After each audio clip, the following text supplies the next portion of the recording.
بسم الله الرحمن لا جناح عليكم إن طلقتم النساء ما لم تمسوهن أو تفرضوا لهن فريضة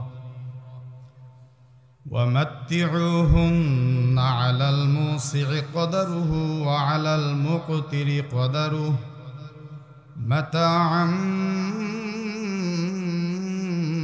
بالمعروف حقا على المحسنين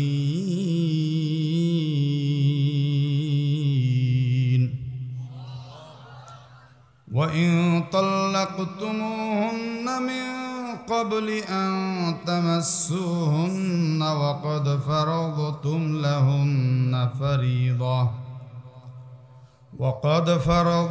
لهن فريضة فنصف ما فرضتم إلا أن يعفون أو يعفو الذي بيده عقدة النكاح وأن تعفوا أقرب للتقوى ولا تنسوا الفضل بينكم إن الله بما تعملون بصير حافظوا على الصلوات والصلاة الوسطى وقوموا لله قانتين فإن خفتم فرجالا أو ركبانا فإذا أمنتم فاذكروا الله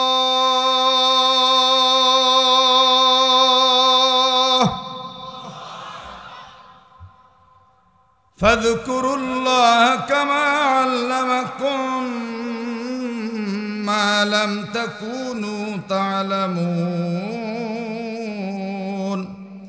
والذين يتوفون منكم ويذرون أزواجا وصية لأزواجهم متاعا إلى الحول غير إخراج فإن خرجن فلا جناح عليكم فيما فعلن في أنفسهن من معروف والله عزيز حكيم وللمطلقات متاع بالمعروف حقا على المتقين كذلك يبين الله لكم آياته لعلكم تعقلون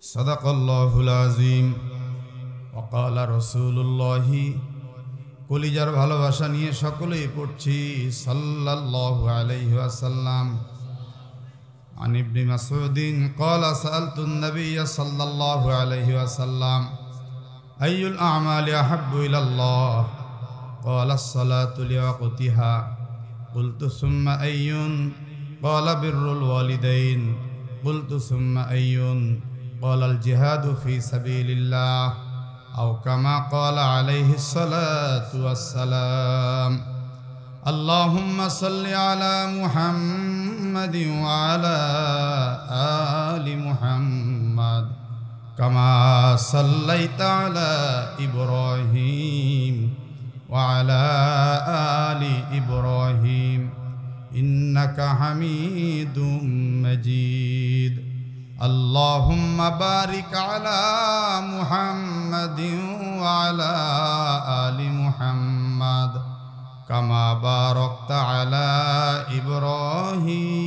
إبراهيم وعلى آل إبراهيم إنك حميد مجيد 8 নং ডাকাতি ইউনিয়ন তাফসীরুল কোরআন মাহফিল উদযাপন কমিটি কর্তৃক আয়োজিত 8ম বার্ষিক 5 দিন ব্যাপী আজকের এই তাফসীরুল কোরআন মাহফিলের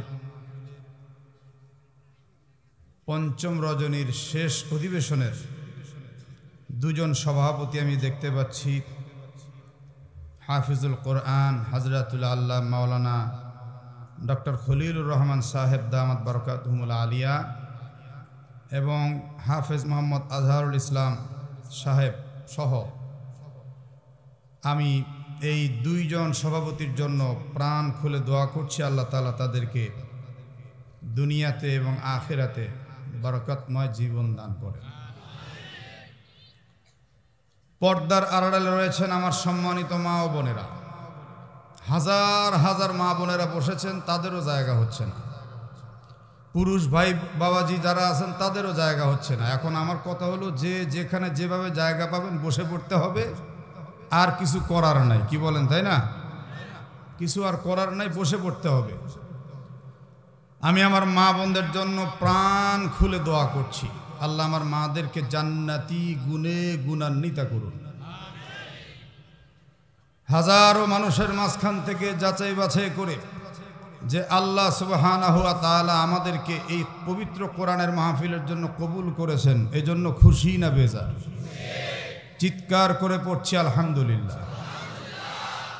যারা বললেন না, আল্লাহর শুকর আদায় করলেন না, জানি না তাদের মনের অবস্থা কি। আপনারা কি আল্লাহর প্রতি খুশি না? যারা খুশি এক আওয়াজে সকলে বলি, রব্বানা লাকাল হামদ হামদান কাসীরান তাইয়িবান মুবারাকান ফীহি আশহাদু আল্লা ইলাহা ইল্লাল্লাহু ওয়া আশহাদু আন্না মুহাম্মাদান আবদুহু ওয়া রাসূলুহু। নবীজির জন্য প্রাণ উজাড় করে ভালোবাসা জড়িয়ে সকলেই মোহাব্বতের সাথে দরুদ ও সালাম পড়ছি, সাল্লাল্লাহু আলাইহি ওয়াসাল্লাম। সম্মানিত উপস্থিতি, কোনো প্রকার ভূমিকা ছাড়া সরাসরি আল্লাহর কালাম থেকে আমরা আলোচনা শুনতে চাই, নাকি বলেন? আপনাদের এখানে 5 দিন ব্যাপী, এখানে যেমন আসতেছি বেশ বহু বছর হলো, সখীপুরেও হয় 5 দিন ব্যাপী। সখীপুরের অনেক শ্রোতা এখানে আসছে, আবার সখীপুরেও 5 দিন ব্যাপী 29 তারিখে ওখানে যাব। ওখানে এবার দিয়ে প্রায় 14 বছর হয়ে যাবে একটা না। তো আপনাদেরকে নতুন করে আমার বলার কিছুই নেই, শুরু হলো আল্লাহর কালাম থেকে আলোচনা। আপনারা আজ একাধিক সময় শুনে আসতেছেন, একাধিক দিন শুনে আসছেন সূরাতুল বাকারার এমন কিছু বিষয় যা আমাদের সমাজের খুব চাপা একটি বিষয়, কিন্তু ঘরে ঘরে সমস্যাটা রয়ে গেছে, সেটা হলো তালাক। কি বলেন? এখন 2-1টা সাউন্ড আমার কানে আসছে, বলে হুজুর বিগত 2 দিন তালাক শুনতে শুনতে সব ঝালাপালা হয়ে গেছে, তাই নাকি? এখন আমি কি করব? আমারও তো আজকের এই পুরা রুকুটা তালাক। আচ্ছা ঠিক আছে, আপনারা যে তালাক বিষয়ে শুনে সব ঝালাপালা হলেন, আপনাদেরকে একটা প্রশ্ন করি, বলেন তো তালাক শব্দের অর্থ কি? ঠিক হয়েছে তাই না? বলে ঝালাপালা হয়ে গেছেন, তালাক শব্দের অর্থই জানেন না। তালাক শব্দের অর্থ হলো বিচ্ছেদ। বলেন তালাক শব্দের অর্থ কি? এই শোনাই শুনছেন এই কয়েকদিন যাবত। আচ্ছা এটা মনে রাখেন, তালাক শব্দের অর্থ কি বললাম? হ্যাঁ, জানার মধ্যেও অনেক অজানা থাকে। কোরআনের বিষয়ে যদি আপনি অতিষ্ঠ হন, তাহলে তো কোরআনের পূর্ণাঙ্গ বিধিবিধান জানতে পারবেন না। সূরা বাকারা তালাকের কথা শুনে ঝালাপালা হলেন, সূরা নিসার মধ্যে আছে তালাকের কথা। আর কোরআনুল কারীমের 28 নম্বর পারায় আল্লাহ তাআলা তো তালাক নামে একটা সূরাই নাজিল করছেন। এত তাড়াতাড়ি ঝালাপালা হলে হবে? আচ্ছা আর একটা প্রশ্ন আপনাদেরকে আমি করি, প্রথম প্রশ্নে তো ফেল করলেন। তালাক শুনতে শুনতে তো ঝালাপালা হয়ে গেছেন, এবার বলেন তালাক কত প্রকার? 1 নাম্বার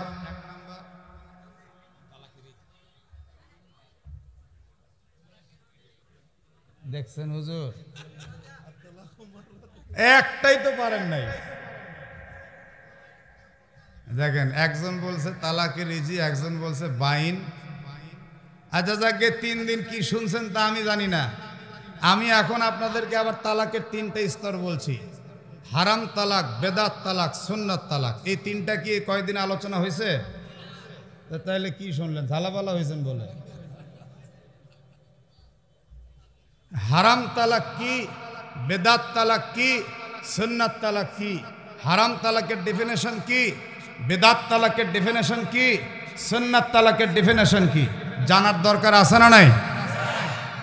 আচ্ছা, তারপরে এই আয়াতের যত কথা, এই কথাগুলো আপনাদের শুনলে দেখবেন আরো নতুনত্ব আপনাদের মাঝে সংযোজন হবে, মজা পাবেন। মনে করেন না যে এক শব্দ নিয়ে আল্লাহ তাআলা এত বলছে, আল্লাহ অহেতুক কিছুই বলেননি। এজন্য কোনো ক্রমেই কোরআনের প্রতি একবারের জন্য অনীহা আসলে ইমানের খাতরা হবে। কি বলেন? ইমানের খাতরা হবে, খবরদার। আমি এই তালাকের স্তরগুলো আপনাদেরকে শোনাবো ইনশাল্লাহ। তার আগে তাফসিরের যে নিয়ম অনুযায়ী আমার নির্ধারিত রুকুর পুরো রুকুটা আগে আমরা একটু তর্জমা শুনে নিই, আর তর্জমার মাঝে যত প্রশ্ন আছে প্রশ্নগুলো বের করে নিই। তাহলে দেখবেন যে আপনারা ইনশাল্লাহ একদম সীসা ঢালা প্রাচীরের মতো শক্ত হয়ে যাবেন আজকে আমাকে দেওয়া হয়েছে সূরাতুল বাকারার 30 নম্বর রুকু, 236 আয়াত থেকে 242 আয়াত প্রকাশ থাকে। এই আয়াত নাম্বার জানছি আমি গতকাল জানছি। এর মধ্যে যতটুকু আল্লাহ আমাকে তাওফিক দিয়েছেন আমি পুরো একটি রুকু একটু পড়াশোনা করে আসছি। প্রথমে আমরা একটু সাবলীল তর্জমা শুনি। বিসমিল্লাহির রহমানির রহিম। আল্লাহ সুবহানাহু ওয়া তাআলা বলছেন, লা জুনাহা আলাইকুম, তোমাদের কোনো পাপ নেই, দোষ নেই। ইন, যদি তাল্লাকতুমুন নিসাআ, তোমরা তোমাদের স্ত্রীদেরকে তালাক দাও। কোন অবস্থায়? মালাম তামাসসুহুন্না, স্পর্শ না করে। আও তাফরিদু লাহুন্না ফারিদা, অথবা ওই স্ত্রীদের জন্য কোনো মোহর নির্ধারণ না করে যদি তাদেরকে তোমরা তালাক দাও তাহলে তোমাদের কোনো পাপ নেই। কয়টি অবস্থা বলল? বিয়ে করছেন, খেয়াল করেন, বিয়ে করছেন, বিয়ে করে স্ত্রীকে স্পর্শ করেননি, মানে বাসর হয়নি, এবং তার জন্য কোনো মহারণাও নির্ধারণ হয়নি। এই অবস্থার মধ্যে আপনি তালাক দিয়ে দিয়েছেন, তাহলে কি করতে হবে? অমাত্তিউহুন্না, আল্লাহ বলেন তোমরা তাদেরকে কিছু খরচপত্র দিয়ে দাও। আলাল মুসে কদারু, ধনী ব্যক্তি দাও তার সামর্থ্য অনুযায়ী। ও আলাল মুক্তিরি কদারু, আর গরিব ব্যক্তি দিবে তার সমর্থন অনুযায়ী। মাতাআম বিল মারুফ, আর এই খরচপত্র ন্যায়সঙ্গতভাবে দেয়াটা হাক্কুন আলাল মুহসিনিন, সৎকর্মশীলদের উপরে হক, কর্তব্য। এটা একটা মাসলা, কথা বুঝতে পারছেন? মানে বিয়ে করছেন, কিন্তু বিয়ে করে সংসারের কোনো কিছুই হয়নি, স্পর্শও হয়নি, আবার মহারণাও নির্ধারণ হয়নি, এখন তালাক দিয়ে দিছে, এমন এক ঘটনা করছে, তালাক দিয়ে দিছে। এর ফয়সালা আল্লাহ তাআলা এখানে বললেন। আচ্ছা, ওয়া ইন তাল্লাকতুমুহুন্না মিন ক্বাবলি আন তামাসসুহুন্না, এরপরে যদি তোমরা তোমাদের স্ত্রীদেরকে স্পর্শ করার পূর্বেই তালাক দিয়ে দাও। ওয়াকাদ ফারাদতুম লাহুন্না ফারিদাতান, অবশ্যই তোমরা তাদের জন্য কিছু মহরণাও নির্ধারণ করো। আগেরটা বলছে মোহর নির্ধারণ নাই, এবার বলছে মোহর নির্ধারণ আছে, কিন্তু স্পর্শের আগে তালাক দিয়ে দিছে। আচ্ছা, ফানিসফুমা ফারাদতুম, তাহলে এই নির্ধারিত মোহরের অর্ধেকটা স্ত্রীদেরকে দিয়ে দিতে হবে। ইল্লা আইয়াফুনা, তবে হ্যাঁ, যদি কোনো স্ত্রী ক্ষমা করে দেয় মোহর। আও ইয়াফু আল্লাযী বিয়াদিহি উকদাতুন নিকাহ, আর যে স্বামীর হাতে বিবাহের বন্ধন ক্ষমতা রয়েছে সে স্বামীও যদি ক্ষমা করে দেয়। এখন প্রশ্ন হলো, মহারণা কে পাবে? স্ত্রী পাবে না স্বামী পাবে? যারা বলেন নাই তারা কি বিয়ে করেন নাই নাকি? একটু জোরে কোন, মহারণা কে পায়? জোরে বলুন, কে দেয়? এইবার বুঝতে পারছেন, আলহামদুলিল্লাহ। উত্তর দিতে হবে, তাছাড়া তো বুঝবো না। স্বামী দেয়, স্ত্রী নেয়। এখন আল্লাহ বলছেন ইল্লা আইয়াফু না, স্ত্রী যদি স্বেচ্ছায় ক্ষমা করে দেয় সেটা ভিন্ন বিষয়। এরপরে আল্লাহ আবার বলছেন অথবা স্বামী যদি ক্ষমা করে দেয়। এখন স্ত্রী পাবে মোহর, স্ত্রী ক্ষমা করলে করতে পারে, কিন্তু স্বামী কি ক্ষমা করবে? এটা একটা প্রশ্ন কিনা বলেন? এই যে প্রশ্ন বেরিয়ে গেল, দেখেন আল্লাহর কোরআনের তাফসীর। এরপরে আল্লাহ বলছেন ওয়া আন তাফু আকরাবুল তাকওয়া, স্বামীদের ক্ষমা করে দেওয়াটা তাকওয়ার অধিক নিকটবর্তী। এরপর আল্লাহ তাআলা আরেকটি ভালোবাসার কথা, প্রেমের কথা তুলে ধরছেন। আমার কলিজার টুকরা শ্রদ্ধা মা ও বোনেরা খেয়াল করে শোনেন, একটা টু শব্দ করবেন না। আল্লাহ বলছেন ওয়ালা তানসাবুল ফাদলা বাইনাকুম, স্বামী স্ত্রী তোমরা পরস্পরের ফজল, সহৃদয়তা, মায়া, মমতা, প্রেম, ভালোবাসা, একে অপরের ত্যাগ তিতিক্ষা, লা তানসাবু তোমরা ভুলে যেও না। সুবহানাল্লাহ বলে, কিছু হইলেই সমানে তালাক দাও, একে অপরকে একটু ভাবার চিন্তা করো। এরপরে আল্লাহ বলছেন ইন্নাল্লাহা বিমা তা'মালুনা বাসীর, নিশ্চয়ই আল্লাহ তাআলা খুবই দৃষ্টিবান ওই বিষয়ে যা তোমরা করে থাকো। হাফিজু আলাস সালাওয়াতি ওয়াস সালাতিল বুস্তা, তোমরা সমস্ত নামাজের হেফাজত করো। ওয়াস সালাতিল বুস্তা, বিশেষ করে মধ্যবর্তী নামাজের হেফাজত করো। প্রশ্ন, হঠাৎ করেই এই তালাকের বিধান বলতে বলতে নামাজের কথা আসলো কোত্থেকে? এটা একটা প্রশ্ন কিনা বলেন? আল্লাহ নামাজের কথা কেন আনলেন এখানে? প্রশ্ন। এর পরে আবার মধ্যবর্তী নামাজ বলতে আল্লাহ কি বুঝিয়েছেন, আর কেনই বা মধ্যবর্তী নামাজের কথার গুরুত্ব আল্লাহ দিলেন? এরপরে আল্লাহ বলছেন ওয়াকুমু লিল্লাহি কানিতিন, তোমরা বিনয়ী হয়ে আল্লাহর জন্য দণ্ডায়মান হও। ফাইন খিফতুম ফারিজালান আও রুকবানা, অতঃপর যদি তোমরা ভয় করো জীবন নাশের, ফারিজালান তাহলে হাঁটা চলা অবস্থায়, আও রুকবানান এবং সোয়ারি অর্থাৎ যানবাহনে চলা অবস্থায় তোমরা সালাত আদায় করো, নামাজ আদায় করো। এই নামাজকে বলে সলাতুল খৌফ, সলাতুল ভয়ের নামাজ। এই ভয়ের নামাজের পদ্ধতি কি, সিস্টেম কি? এটা কি মানসুখ হয়ে গেছে না এখনো চালু আছে? যদি চালু থাকে তাহলে কোন কোন কারণে এই নামাজটা পড়া যাবে? এগুলি একটা বিশদ প্রশ্ন এবং জবাবের ব্যাপার আছে, কি বলেন, তাই না? ফাইদা আমিনতুম ফাযকুরুল্লাহ, অতঃপর যখন তোমরা নিরাপদ হয়ে যাবে আল্লাহর জিকির করো। এই জিকিরের তর্জমা কি হবে একটু পরে শুনতে পাবেন। কামা আল্লামাকুম মা লাম তাকুনু তা'লামুন, যেমনটি আল্লাহ তোমাদেরকে শিক্ষা দিয়েছেন যে বিষয়গুলো তোমরা জানতেই না, সে শিক্ষা দেওয়া বিষয়গুলো তোমরা আমল করতে থাকো। ওয়াল্লাযীনা ইয়াতাওয়াফাউনা মিনকুম ওয়া ইয়াযারুনা আজওয়াজা, এই নামাজের কথা, সলাতুল খৌফের কথা সব বলার পরে আল্লাহ আবার স্বামী স্ত্রীর কথা ফিরে আসলেন। আল্লাহ বলছেন যারা তোমাদের মধ্য থেকে যে সমস্ত স্বামীরা মৃত্যুবরণ করে, ওয়াযারুনা আজওয়াজা, আর তাদের স্ত্রীদেরকে রেখে ওফাত বরণ করেছে, মৃত্যুবরণ করেছে, চলে গেছে পৃথিবী ছেড়ে, ওসিয়াতাল লিআজওয়াজিহিম, ওই সমস্ত স্বামীদের উচিত তারা যেন তাদের স্ত্রীদের জন্য ওসিয়ত করে যায়। কি ওসিয়ত করবে? মাতান, ভরণ পোষণের ওসিয়ত। পৃথিবীতে আহলে ইয়াল, পরিবার পরিজন যারা থাকবে তাদেরকে বলবে একে খরচপত্র তোমরা দিবে। কতদিনের খরচপত্র দিবে, কিভাবে দিবে? ইলাল হাউল, 1 বছরের খরচপত্র দিবে।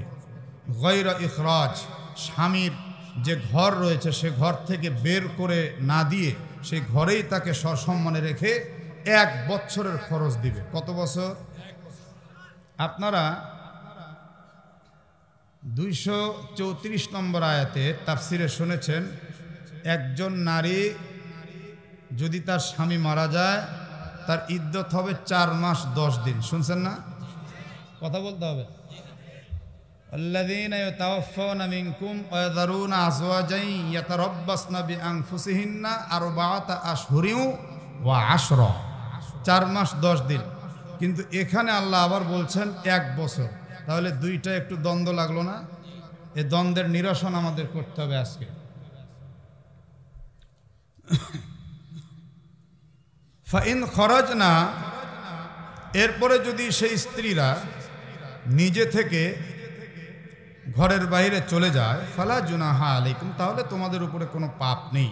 ফিমা ফালনা ফি আনফুসিহিন্না মিন মারুফ, নিজেদের জন্য ন্যায়সঙ্গতভাবে যে কাজ ওই স্ত্রীরা করেছে এজন্য তোমাদেরকে ধরা হবে না, তোমাদের কোনো পাপ নেই।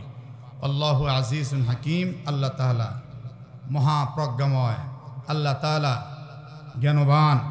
ওয়ালিল মুতাল্লাকাতি মাতাউন বিল মারুফ, আল্লাহ বলেন সমস্ত তালাকপ্রাপ্ত স্ত্রীদের জন্য ন্যায়সঙ্গত খরচপত্র দেওয়া হাক্কান আলাল মুত্তাকিন, মুত্তাকিনদের উপরে হক, দায়িত্ব, কর্তব্য। কাযালিকা ইউবাইয়িনুল্লাহু লাকুম আয়াতিহি, এমনিভাবে আল্লাহ তাআলা বর্ণনা করেন তোমাদের জন্য তার বিধানাবলী, লাআল্লাকুম তাকিলুন, যাতে করে তোমরা বুঝতে পারো। এই হলো পূর্ণ একটি রুকুর মোটামুটি তর্জমা। এবার আমরা একটু করে তাফসিরের মহাসাগরে ডুব দিব। আল্লাহর কাছে তৌফিক চাই, আল্লাহ আমাদেরকে এই পুরো রুকুর সমস্ত মাসআলা মাসাইলগুলো বুঝে আমল করার তৌফিক দান করেন। সম্মানিত উপস্থিতি, শুরুতে ছোট্ট একটা শানে নজুল রয়েছে।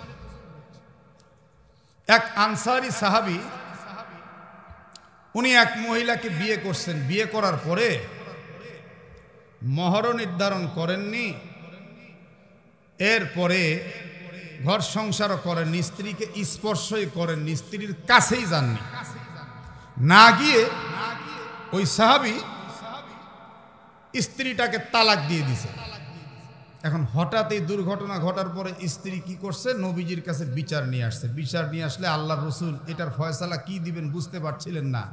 তখনই আল্লাহ তাআলা এই সূরাতুল বাকারার 236 এবং 37 নম্বর আয়াত, এগুলো আয়াত নাজিল করে এর সমাধান জানিয়ে দিলেন। আমাদের নবীজিও দুইজন বিবিকে স্পর্শ করা ছাড়াই তালাক দিয়েছিলেন। সুবহানাল্লাহ। সে কোন কোন বিবি আপনাদের নাম জানা আছে? আমার লিখা বিশ্বনবীর বহু বিবাহের কারণ, এই বইটার মধ্যে লেখা আছে। যাওয়ার সময় বইটা নিয়ে যাবেন, স্টেজেও পাবেন, আমার গাড়িতেও পাবেন। আরও 3টা উদ্বৃত্ত বই আছে, এগুলি সহ নিতে পারবেন। তো কথা হলো, আমার নবীজির টোটাল স্ত্রী 11 জন। বলেন কয়জন? 2 জন দাসীকে আজাদ করলে, পরবর্তীতে 2 জনকে বিয়ে করলে 11 2 হয় 13 জন। আর 2 জন স্ত্রীর সাথে নবীজির বাসর হয়নি। আল বিদায়া ওয়ান নিহায়ার মধ্যে মুসান্নিফ উল্লেখ করেছেন, এক বিবির নাম শাম্বা, আরেক বিবির নাম আমরা। সুবহানাল্লাহ। বলেন আল্লাহর নবী সাল্লাল্লাহু আলাইহি সাল্লাম হযরতে শাম্বা রাদিয়াল্লাহু আনহার ঘরের মধ্যে প্রবেশ করলেন একাকিত্বের সময় কাটানোর জন্য। নবী আমার লক্ষ্য করে দেখলেন হযরতে শাম্বা রাদিয়াল্লাহু আনহার গায়ের মধ্যে শ্বেতরোগ দিয়ে ভরা। আমার নবীজি পাশে বসে বললেন, ও শাম্বা, নবী রাসূল কখনো কাউকে কষ্ট দেয় না। তুমি অসুস্থ, তুমি বিয়ে করেছো, বিয়ে বসেছো আমার সঙ্গে, তোমার জীবনটা ধন্য। বাকি জিন্দেগি কিয়ামত পর্যন্ত মুমিন মুসলমানেরা তোমাকে কিন্তু উম্মাহাতুল মুমিনিন হিসেবে জানবে। আজ এই মুহূর্তে আমি তোমাকে তালাক দিয়ে মুক্ত করে দিচ্ছি এবং তোমার চলার জন্য উপযুক্ত ব্যবস্থাও করে দিচ্ছি। এটা একজন বিবি যার সঙ্গে নবীজির ঘর সংসার বলতে কিছুই হয়নি। আর একজন বিবি হযরতে আমরা রাদিয়াল্লাহু আনহা, হযরতে আমরার বাবা নবীজিকে খুব রিকোয়েস্ট করলেন, খুব অনুরোধ করলেন। আল্লাহর নবী বাবার অনুরোধে মেয়েকে বিয়ে করলেন। বিয়ে করার পর যখন নবী আমার বাসরে গেলেন, যাবার পরে দেখলেন অত্যন্ত সুন্দরী। সৌন্দর্যের কারণে অহংকার করে আমার নবীর সঙ্গে কথাই বলতে চাচ্ছে না। আমার নবী তখন বললেন, অহংকার করো না, নবী রাসূল কোনোদিন সুন্দরের পূজারী নয়। তুমি যে সৌন্দর্যের অহংকার করছো, এই সৌন্দর্য কিন্তু তোমার চিরজীবন থাকবে না। ও আমার কলিজার টুকরা ভাইরা, বর্তমান পৃথিবীতে অনেক নারী আর পুরুষ আছে সৌন্দর্যের অহংকার করে, আছে না নাই? আপনাদের এলাকার খবর দিন। মা বোন চিন্তা করতেছে, আল্লাহ কি গজব শুরু হলো, প্রতিদিন খালি আমাদের কি ধরে রে। কিন্তু হযরতে ফাতেমা রাদিয়াল্লাহু আনহার মতো মেয়ে, হযরতে খাদিজাতুল কুবরা রাদিয়াল্লাহু আনহার মতো মেয়ে, ধার্মিকা মেয়ে, পর্দানিশীন মেয়ে, এরাও তো আছে, এদেরকে নিয়ে তো কেউ কিছু বলে না। কিন্তু যে মেয়েরা নিজেদেরকে প্রগতিবাদীর সাজে সজ্জিত হয়ে আকাশে একটু উড়াল দিতে চায়, জামা গায়ে দিছে কিন্তু তার হাতা নাই, যদিও ওড়না নিয়েছে তাও মাফলারের মতো ঝুলায় নিছে, আর আমার কলিজার টুকরা যুবকরা ওই নারীদেরকে দেখে দূর থেকে এক দোস্ত আর এক দোস্তকে কয়, দেখ দোস্ত যাচ্ছে, ওলে ওলে ওলে। আর ওই মেয়েটা তখন এসে বলছে, ইফটিজিং এর দায়ে তোকে আমি মামলা করব, হাজতে ভরবো। আমি বলতে চাই, বিগত 16 বছরের স্বৈর শাসকের আমলে কথা মানাইছে, 5ই আগস্টের পরে এই কথা আর মানায় না, এই কথা আর এখন কুলাবে না। কারণ আমি অনেক পর্যবেক্ষণ করে দেখেছি, যে সমস্ত বেহায়া নারী রাস্তায় উলঙ্গ অবস্থায় চলে, তাদের বেশভূষা মানুষকে দেখাতে চায়, তাদের সৌন্দর্য মানুষকে দেখাতে চায়, মাটিতে পা জোরে জোরে মারে, লা তামশি ফিল আরদি মারহা, আল্লাহ বলছেন মাটিতে কদম মেরে আমার জমিনকে তুমি ফাটাতে পারবা না। অহংকার করে, সৌন্দর্য প্রদর্শন করে, যুবকরা ওদেরকে ইফটিজিং করলে যুবকদের দোষ হয়। আমি বলতে চাই, ইফটিজিং এর ব্যাপারে সর্বপ্রথম আমার যুবকদের কোনো দোষ নাই, দোষ প্রথম ওই বেপর্দা বেহায়া মহিলা। দেখছেন, বাইরে থেকেও কয় ঠিক, ভিতরে আসে মানে কি যে খুশি যে হুজুর আমাদের পক্ষে বলছে রে। তাহলে যে বোরকা পরা মহিলাগুলো ইফটিজিং হয় ওদের কি হবে? এবার আমার মা বোন খুশি হয়েছে, হুজুর এবার ঠিক হয়েছে। আমি একতরফা বলবো না, আমি সব দিকে বলবো। ওই যে আল্লাহর নবীর বিবি হযরতে আমরা অত্যন্ত সুন্দরী, নবীর সাথে একটু অহংকার করছে, মনে আছে না নাই? মাশাআল্লাহ, ভুলে গেলে কিন্তু হবে না। এ টু জেড এক বিষয়ের উপরে আমরা বক্তব্য নামিয়ে আখিরি মোনাজাত করে বিদায় হব ইনশাআল্লাহ। এবার আল্লাহর নবী বললেন, রে আমরা সুন্দরের পূজারী নবী রাসূলগণ হয় না, তুমি ভুল চিন্তা করেছো, তুমি অহংকার করবা আর আমি নবী তোমাকে সঙ্গে করে নিয়ে সংসার করব, তা কোনোদিন হয় না। নবীর সংসার করতে গেলে নবীদের সঙ্গে একটু আদব সহকারে চলাফেরা করতে হয়। আমার বিবিদের সঙ্গে তুমি একটু থাকো, শিষ্টাচার শিখো। নবী পরিবারের শিষ্টাচার যখন তোমার মধ্যে আসবে, আমার বিবিরা যদি রেজাল্ট দেয়, তবে আমি চিন্তা করব তোমাকে স্ত্রীর মর্যাদা আর অধিকার দিয়ে এই সংসারে রাখা যায় কি যায় না। বেশ কয়েকদিন হয়ে গেল নবীর বিবিদের সঙ্গে হযরতে আমরাও থাকতে লাগলেন। হঠাৎ করে আল্লাহর নবীর কানের মধ্যে খবর এসেছে, আল্লাহর নবীকে একজন বলেন, নবী গো,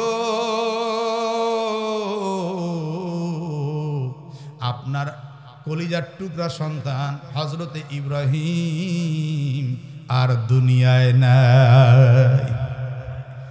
18 মাসের বাচ্চা, দুধের বাচ্চা, 18 মাসের বয়সের বাচ্চা ইব্রাহিম দুনিয়ায় নাই। হযরতে মারিয়া কিবতিয়া রাদিয়াল্লাহু আনহার ঘরে আল্লাহর নবী দৌড় দিয়ে গেলেন, গিয়ে দেখলেন হযরতে মারিয়া কিবতিয়া ছোট্ট ইব্রাহিমকে শটান দেহে শোয়াইয়া একটা চাদর দিয়ে মাথা থেকে পা পর্যন্ত ঢাকিয়া চুপচাপ বসে আছেন, এক জাররা পরিমাণ চোখের পানি ফেলছেন না, কিন্তু মনটা খারাপ। আল্লাহর নবী বললেন, মারিয়া রে, একটু মুখের চাদরটা সরাও তো দেখি কেমন দেখা যায়, আমার কলিজার টুকরাটা কি চলে গেল, আমি একটু দেখবো রে মারিয়া।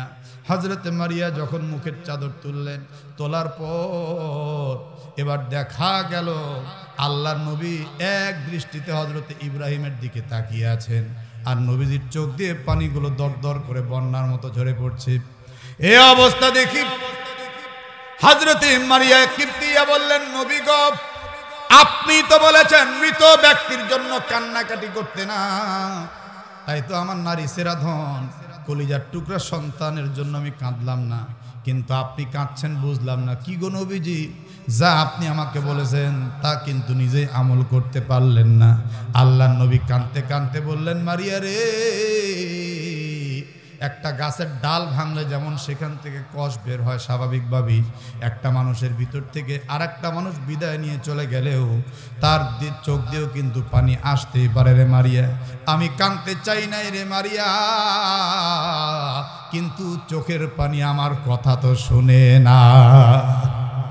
তবে মারিয়া, তুমি যেহেতু ধৈর্য ধারণ করেছ, আমি রাসূল বলছি, তোমার এই ইব্রাহিম কাল হাসরের ময়দানে তোমাকে সাক্ষী দিয়ে শাফাত করে জান্নাতে নিয়ে যাবে। মারিয়া রে, তুমি টেনশন নিও না, এই বাচ্চা তোমার জন্য জখিরা হয়ে গেছে, কাল হাসরে সুপারিশ করবে, তোমাকে জান্নাতে নিয়ে যাবে।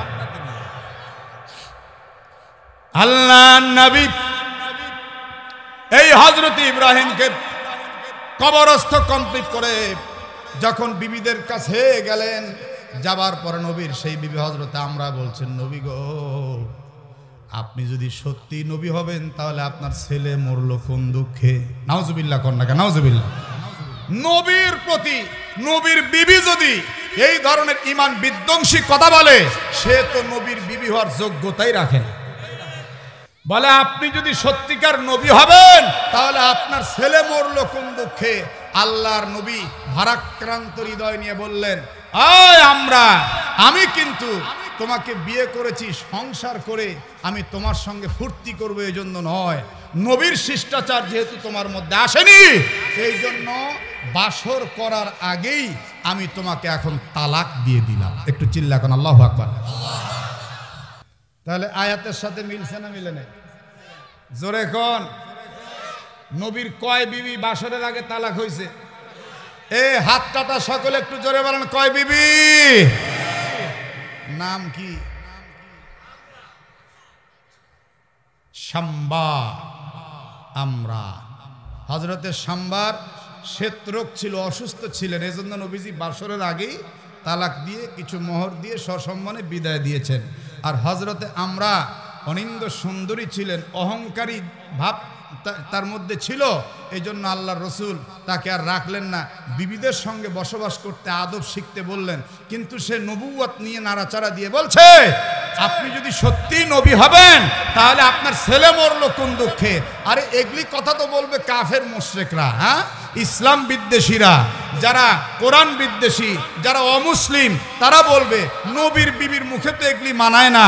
ও আমার কলিজার টুকরা ভাইরা, কিন্তু দুঃখ রাখার জায়গা ছিল না, আফসোস রাখার জায়গা ছিল না। 2013 সালে হেফাজত ইসলাম নবীর ইজ্জত আর আবরু সংরক্ষণের জন্য শানে রিসালাত প্রোগ্রামগুলি করেছে এবং রাজপথে আন্দোলন করেছিল। সেই সময় থেকে নিয়ে পাক্কা 16টি বছর পর্যন্ত স্বৈর সরকারের আমলে এক শ্রেণীর চান্দু মাথা, এরা বারবার টক শোতে বসে এই নিয়ে বিনিয়ে কোরআনের বিরুদ্ধাচরণ করত, এই নিয়ে বিনিয়ে আমার নবীর চরিত্র নিয়ে বাজে বকওয়াজ করত, আল্লাহর কোরআন নিয়ে ফালতু মন্তব্য করত, আলেমদের নিয়ে ফালতু মন্তব্য করত, নবীকে আবার নোংরা বলে আখ্যায়িত করত। আমরা আজকে রাঙ্গারগাড়া ইউনাইটেড উচ্চ বিদ্যালয়ের মাঠ থেকে ওপেন ঘোষণা দিয়ে দিতে চাই, 5ই আগস্টের পরে এখন থেকে নিয়ে সামনের জিন্দেগিতে এই বাংলার জমিনে কেউ যদি আমার নবীর চরিত্র নিয়ে আর একটা বাজে কথা বলে, ওই হারামজাদাকে বাংলার জমিনে তাজা পুঁতে ফেলে দেওয়া হবে।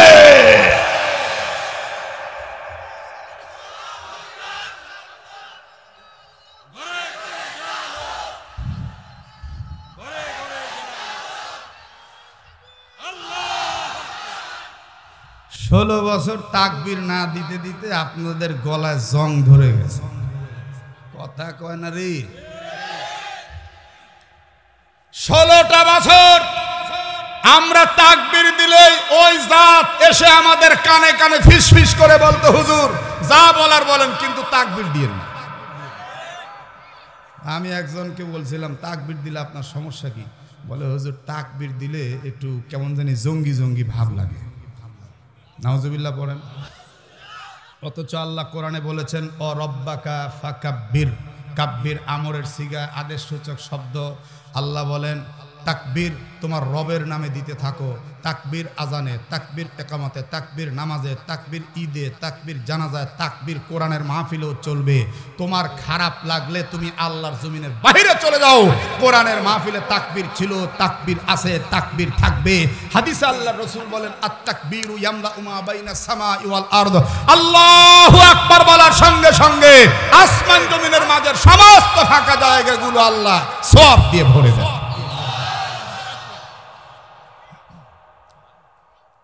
যারা তাকবীর এখনো দেননি, আমি আপনাদেরকে একটা কথা বলি, তাকবীরে আল্লাহ খুশি না দিলে শয়তান খুশি। আপনারা কার খুশি চান? এরপর থেকে যখনই তাকবীর হবে সবাই বলবেন, তাকবীর দিলে সওয়াব হবে না গুনাহ হবে? আমরা এখানে সওয়াব কামাই করতে আসছি না গুনাহ কামাই করতে? আচ্ছা, এই যে এই সিরিয়ালে যে বাঁশ দেওয়া আছে, বাঁশের এই পাশে সামনে থেকে একজন তাকবীর দেন তো দেখি। সামনে থেকে একজন নারায় তাকবীর ধরে, থামেন। এই বাঁশের এই পাশে মাঝখান বা পিছন থেকে একজন দেন তো দেখি।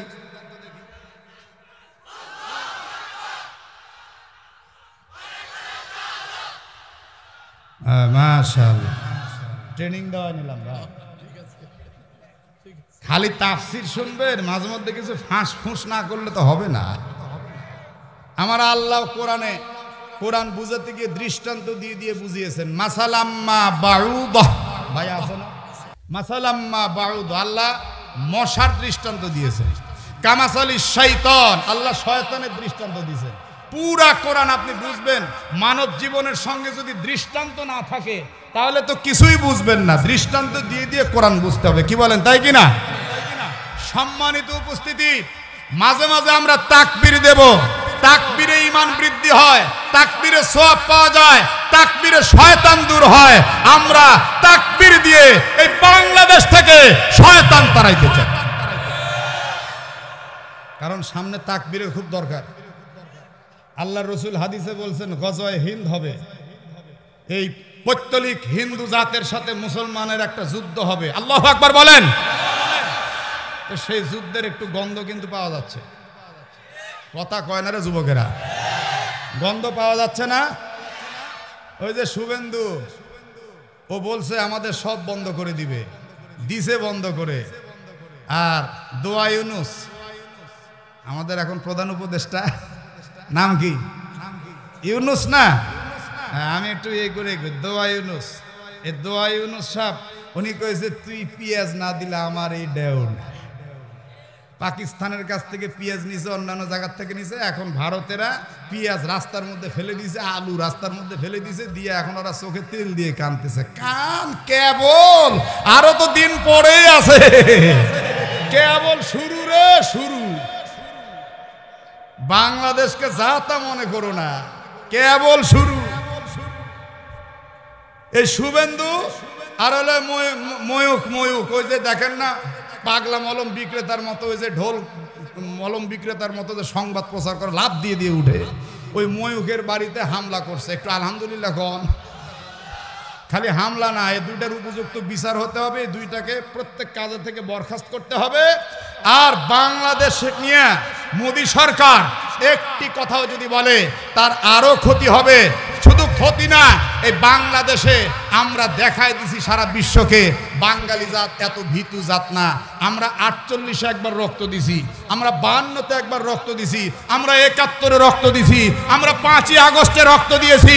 এই বাংলাদেশ নিয়ে ভারত তুমি সিনেমিনি যদি খেলতেই থাকো, আমরা আবারও পরিষ্কার বলতে চাচ্ছি, বাংলার আধা ইঞ্চি মাটি রক্ষা করতে প্রয়োজনে আবার লাখো জনতা বুকের তাজা রক্ত দিও, এই জমিনকে আমরা আঁকড়ে ধরবো। রক্ত দিয়ে জমিনকে শহীদ করতে মুসলমান কারা কারা দিয়ে আল্লাহু আকবার বলে আল্লাহর দেখা।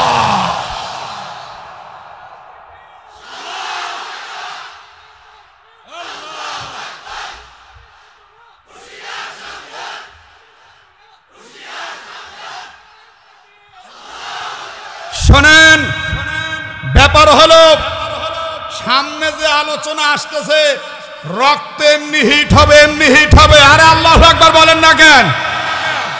কোরআনের আয়াতের কোনো বিকল্প কথা আছে?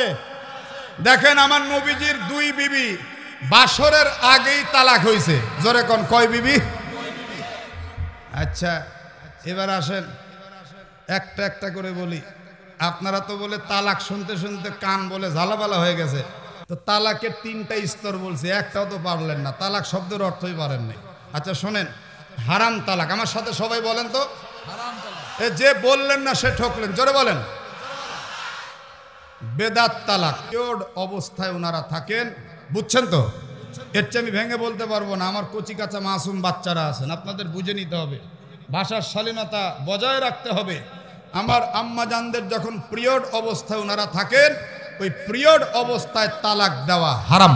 বলেন তালাক দেওয়া কি? আচ্ছা এবার আসেন, বেদাত তালাক কাহাকে বলে? কোন সময় তালাক দিলে বেদাত হয়? 1 মাসে 3 তালাক, অথবা 1 2 3 বলে গুনতে গুনতে 3 তালাক, অথবা এক কথায় 3 তালাক। এই 3ও সূরতে হয় বেদাত তালাক। কি ভাই? জি। কি বুঝালাম, বুঝতে পারছেন তো? 1 মাসে 3 তালাক, এটা সুন্নত নয়, এটা বেদাত।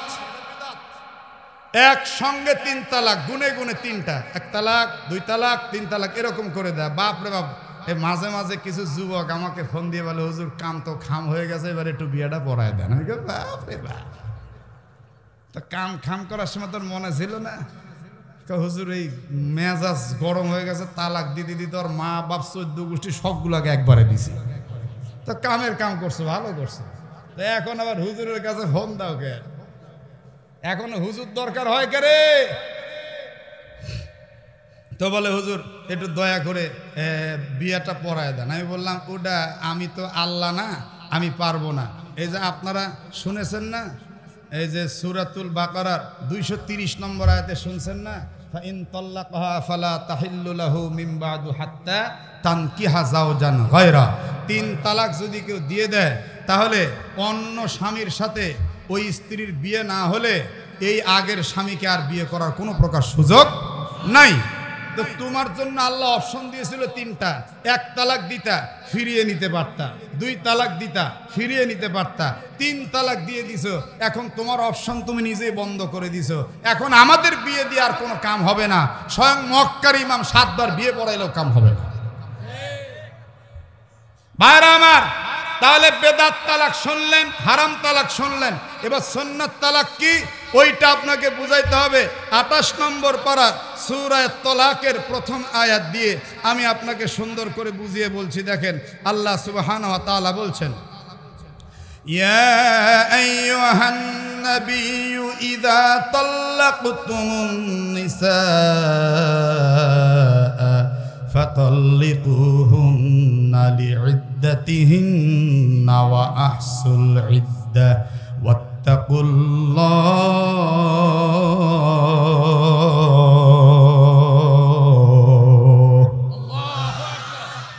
আল্লাহ রাব্বুল আলামিন বলছেন, হে নবী, যখন স্ত্রীদেরকে তালাকের সিদ্ধান্ত নিচ্ছেন, আপনার উম্মতদের জানিয়ে দেন, যখন তোমরা তোমাদের স্ত্রীদেরকে তালাক দিবা, ফাতাল্লিকুহুন্না লিইদ্দাতিহিন্না, তালাক দিলে তাদের ইদ্দতের মধ্যে তালাক দাও, ওয়া আহসুল ইদ্দা, আর তাদের ইদ্দতকে তোমরা গুনে গুনে রাখো। হাদিসের মধ্যে আল্লাহর রাসূল বলছেন, সুন্নত তালাকের নিয়ম হলো 2টা দিকে খেয়াল রাখা, ইদ্দতের দিকে খেয়াল রাখা, আর ইদ্দত গুনে গুনে পবিত্র অবস্থায় 3 মাসে 3 তালাক দেওয়া, এইটা হলো সুন্নাত। কিন্তু আমাদের মাথার মগজের মধ্যে শয়তান এমন ভর করাই করে, 1 সেকেন্ডের মধ্যে 33-9 তালাক দেওয়া শেষ, 1 সেকেন্ডের মধ্যে শেষ। তাহলে আমরা 3টা অবস্থা জানলাম, হারাম তালাক, বেদাত তালাক, সুন্নাত তালাক। এইবার 4 অবস্থা আপনার জানতে হবে। জোরে বলুন, কয় অবস্থা? খেয়াল করেন। 1 নাম্বার, বিয়ের সময় মহারণা নির্ধারণ হয়েছে, বিয়ের পরে স্বামী স্ত্রীর একান্ত সময়ও কেটেছে, এরপরে তালাক দিয়েছে। মহারণা নির্ধারণও হয়েছে, একান্ত সময়ও কেটেছে, এরপরে তালাকও দিয়েছে। এখন তালাক দেওয়ার পরে এই মেয়ের জন্য খরচপত্রের ব্যবস্থা কি? বলে যে মহারণা নির্ধারণ হয়েছে, এটা পুরোটাই দিয়ে দিতে হবে। এটা হলো 1 সূরত। 2 নম্বর সূরত হলো মহারণা নির্ধারণ হয়নি, কথা বুঝছেন? আগেরটা মহারণা নির্ধারণ হয়েছিল। এবার 2 নম্বরে মহারণা নির্ধারণ, ভালো করে মগজে নেন, মহারণা নির্ধারণ হয়নি, তবে বিয়ের পরে বাসর করে ফেলেছে। কি ভাই, এরকম ঘটনা এখন বাংলাদেশে ঘটতেছে না? আমাকে এক বাড়িতে বিবাহ পড়াইতে নিয়ে গেছে, তো বলছে হুজুর আল্লাহর নাম নিয়ে শুরু করেন। বললাম যে মোহর কত, কি অবস্থা? ওটা পরের চিন্তা পরে। বললাম যে বাপ রে বাপ, ওটা পরে মানে ওটা তো ফরজ, ওটা আমার মায়ের হক, ওটা আগে নির্ধারণ করতে হবে। বলেন না কত? হুজুর ওটা পরে দেখবো, একটু সমস্যা আছে। যখন আমি ছাড়লামই না, তখন কয় তাইলে নগদে একটা নাক ফুল আর 5 লাখ বাকি। কি এরকম ঘটনা আছে না? ওই নিকা রেজিস্টারও তুলতেছে, রেজিস্টার সাহেব বলছে কত নগদ, কত কয় নগদে লেখেন, একটা নাক ফুল লিখে দেন, আর কোনো টেনশন নাই। ও আমার ভাইরা, এই যে নাক ফুল নগদে নিল আর যে দুনিয়ার সব বাকি, তো আমি ওই মুরব্বীকে জিজ্ঞাসা করলাম যে এই যে ছেলেটার জন্য যে 5 লাখ ধার্য করা হলো মোহর, ছেলে দিবে, মেয়েকে দিতে পারবে? কয় হুজুর পারুক আর না পারুক, কান বেরি লাগাইছি, আল্লাহ যা করে। আমি বললাম কান বেরি মানে? আপনাদের এইদিকে অনেক সময় গরু যদি বেশি পাগলা পাগলি করে, টানাটানি করে, তখন কানে 2টা পেঁচ দেয় না রশি দিয়ে? এটাকে আপনারা কি বলে? কান টেওরা। আচ্ছা ঠিক আছে, এই কান টেওরা মারলাম হুজুর, কান টেওরা। তাই বললাম যে কান টেওরা মানে যদি মনের ভালোবাসার পীড়িত না থাকে, 1 কোটি মোহর বাদলেও সংসার হবে না। কথা বলেন না কে? আচ্ছা সর্বনিম্ন মোহর কত টাকা? কি ব্যাপার, কি শুনলেন 3-4 দিন পর্যন্ত? হ্যাঁ, তো মোহরের কথা তো আগেও গেছে।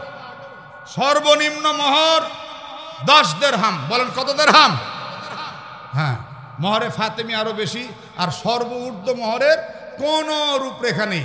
তবে উচিত হলো মহারণা এমন বাধা যাতে আপনি পরিশোধ সাথে সাথে করতে পারেন, এটা উচিত।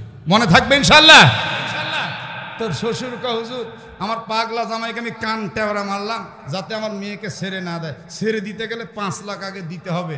এখন বিয়ে শাদী করে যখন চলে গেল, যাওয়ার পরে এই শ্বশুর বাড়ি থেকে জামাইয়ের জন্য একেবারে খাট পালং সোফা টোফা এটা ওটা সব দিল। জামাই তো বেজায় খুশি। এক পর্যায়ে বিবিকে বললো যে আমি তো ঔষধের ব্যবসা করি, তো তুমি 50,000 টাকা আব্বার কাছ থেকে এনে দাও না, আমি এই সিজন টাইমে ব্যবসা করে দিয়ে দিব। তো নতুন জামাই হিসাবে শ্বশুর একটু লজ্জা করে দিয়ে দিল 50,000। 6 মাস পর বলতেছে 1 লাখ একবারে দিবনি, আর 50,000 টাকা এনে দাও। মেয়ে বলছে আমার বাবার কাছে আমি আর এই মুখ নিয়ে যেতে পারবো না, এবার তাহলে না তুমি সহ চলো। এবার জামাই ফোন দিয়ে বলছে শাশুড়ি আম্মা আগামীকালকে আপনার মেয়েকে নিয়ে আসতেছি আপনার বাড়ি। তো শ্বশুর বলছে যে এর আলামত কিন্তু খুব একটা ভালো না, এর সাইজও ভালো না, খালি টাকার ধান্দা করে, ধান্দাবাজ জামাই। এরকম কিছু ধান্দাবাজ জামাই আছে। এই ধান্দাবাজ আসতেছে না জানি কোন ধান্দা নিয়ে। তো যাই হোক, পরের দিন বাড়ি যেতে যেতে একদম সন্ধ্যা হয়ে গেল। যদিও শ্বশুর ধান্দাবাজ মনে করছে, কিন্তু মেয়ে তো আছে জামাইয়ের কাছে, এই জন্য একটু তো মেহমানদারি করতেই হয়। এই ডাকাতিয়া চৌরাস্তার মোড়ে গিয়ে দেখতেছে কিচ্ছু নাই, একেবারে এক লোক একটা সিলভার মাছ নিয়ে কোনো রকম বসা আছে। মুরব্বী তাড়াতাড়ি সিলভার মাছ কিনে চিন্তা করলো যে একে আজকে রাত্রে কোনো রকম খাওয়াই, কাল সকালে গরু জবাই দিলে না গরুর গোশত দিয়ে আবার ভাত খাওয়াবো দুপুরে। তো রাত্রিবেলায় জামাইকে যখন সিলভার মাছ দিয়ে খেতে দিল, জামাই তখন চিন্তা করলো সর্বনাশ, হঠাৎ করে কিছুদিন আগে আসছিলাম, তাই আমাকে পাঙ্গাস মাছ দিয়ে যে সুন্দর করে খানা খাওয়ালো, এবার একদিন আগে জানিয়ে আসছি আমাকে অন্তত ইলিশ মাছ তো দেওয়া উচিত ছিল, তা না দিয়ে একদম বাঙালি ইলিশ সিলভার দিয়ে খাওয়ানো শুরু করলো। আল্লাহ, এইবার অন্তত আমি পাঙ্গাস না খেয়ে যাবই না। রাত্রিবেলা যখন শুইতে দিল, এক পার্শ্বে আপনার ছেলে জামাই আর বেটি, আর এক পাশে শ্বশুর শাশুড়ি, মাঝখানে একটা পার্টিশন। কিছুক্ষণ পর জামাই ঘুমের ভান ধরে বলতেছে পাঙ্গাস খাবো। এখন শ্বশুর শাশুড়ির কানে কানে মুখ লাগিয়ে বলছে যে কিরে, এটা তো ঘুমের তাল না, এটা তো পাঙ্গাস খাওয়ার তাল। শাশুড়ি বলে জামাই একটু লোভী আছে। এবার এক পর্যায়ে শ্বশুরও ঘুমের ভান ধরে বলতেছে বাড়ির যায় খাও গা, বাড়ির যায় খাও গা। যেমন কুকুর তেমন মুগুর, জোরে বলেন না কেন মারহাবা। জামাই সাবধান, জামাই অনেক শ্বশুর খুশি হয়েছে, শাশুড়িরা হয়তো হেসে কুটি কুটি হয়ে যাচ্ছে। আল্লাহ হুজুর ভালো করে কোন হুজুর। জামাই মহারণা দেয় না রে। আজ থেকে নিয়াত করেন, আমার মাদের মহারণা যারা দেন নাই মহারণা পরিশোধ করবেন। হাত তুলতে বলবো না, মনে মনে নিয়াত করে ফেলেন ইনশাআল্লাহ। কারণ এই মহারণা দেওয়া ফরজ, ফরজ, ফরজ। জোরে বলেন, মহারণা দেওয়া কি? যদি আপনি মোহর না দেন, এই দাবিটা আপনি কিন্তু কিয়ামতের ময়দানেও দাবিদার হয়ে দাঁড়াতে হবে। তখন আপনাকে দিতেই হবে, উপায় নাই।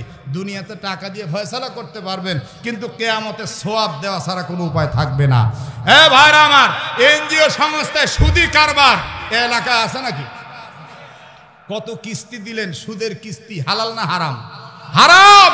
কত হারাম কিস্তি দিলেন। আপনার বিবির মোহর যদি 1 লাখ থাকে, 2 লাখ থাকে, আপনি আজকে রাত্রি বাড়িতে গিয়ে ঘুমানোর আগে আপনার বিবির সঙ্গে বসে অন্তত কিস্তি সিস্টেম করেন, যে আমি সপ্তাহে 1000 দিব, বা মাসে 5000 দিব, বা মাসে 1000 দিব। একটু কিস্তি সিস্টেম করেন, খাতা কলম সিস্টেম করেন, দেখবেন ইনশাল্লাহ একদিন দেখতে দেখতে এই লাখ টাকার মহারণা পরিশোধ হয়ে যাবে। আমার মায়েরাও খুশি হবে, আপনি ফরজ থেকে দায় মুক্ত হলেন। দেবেন তো ইনশাল্লাহ? এবার আওয়াজ কমছে, মানে চিন্তা করছে হুজুর এটা কিন্তু ফরজ। যারা দেন নাই একটু জোরে বলেন দেবেন। হ্যাঁ, খুশি হলাম। আজকে রাত্রে খালি বাড়ি যান, আমার মাদেরকে যেই বুদ্ধি শিখাই দিলাম, উনি আগে বলবে যে দাঁড়াও, নাটোরি হুজুর কইছে কিস্তি লাগাও, কিস্তি ছাড়া আজকে ল্যাপের তলে ঢুকতে দিব না। যে বুদ্ধি দিছি আমার মাদেরকে, মাগো আপনার হক আপনি ছেড়ে দিবেন কোন দুঃখে?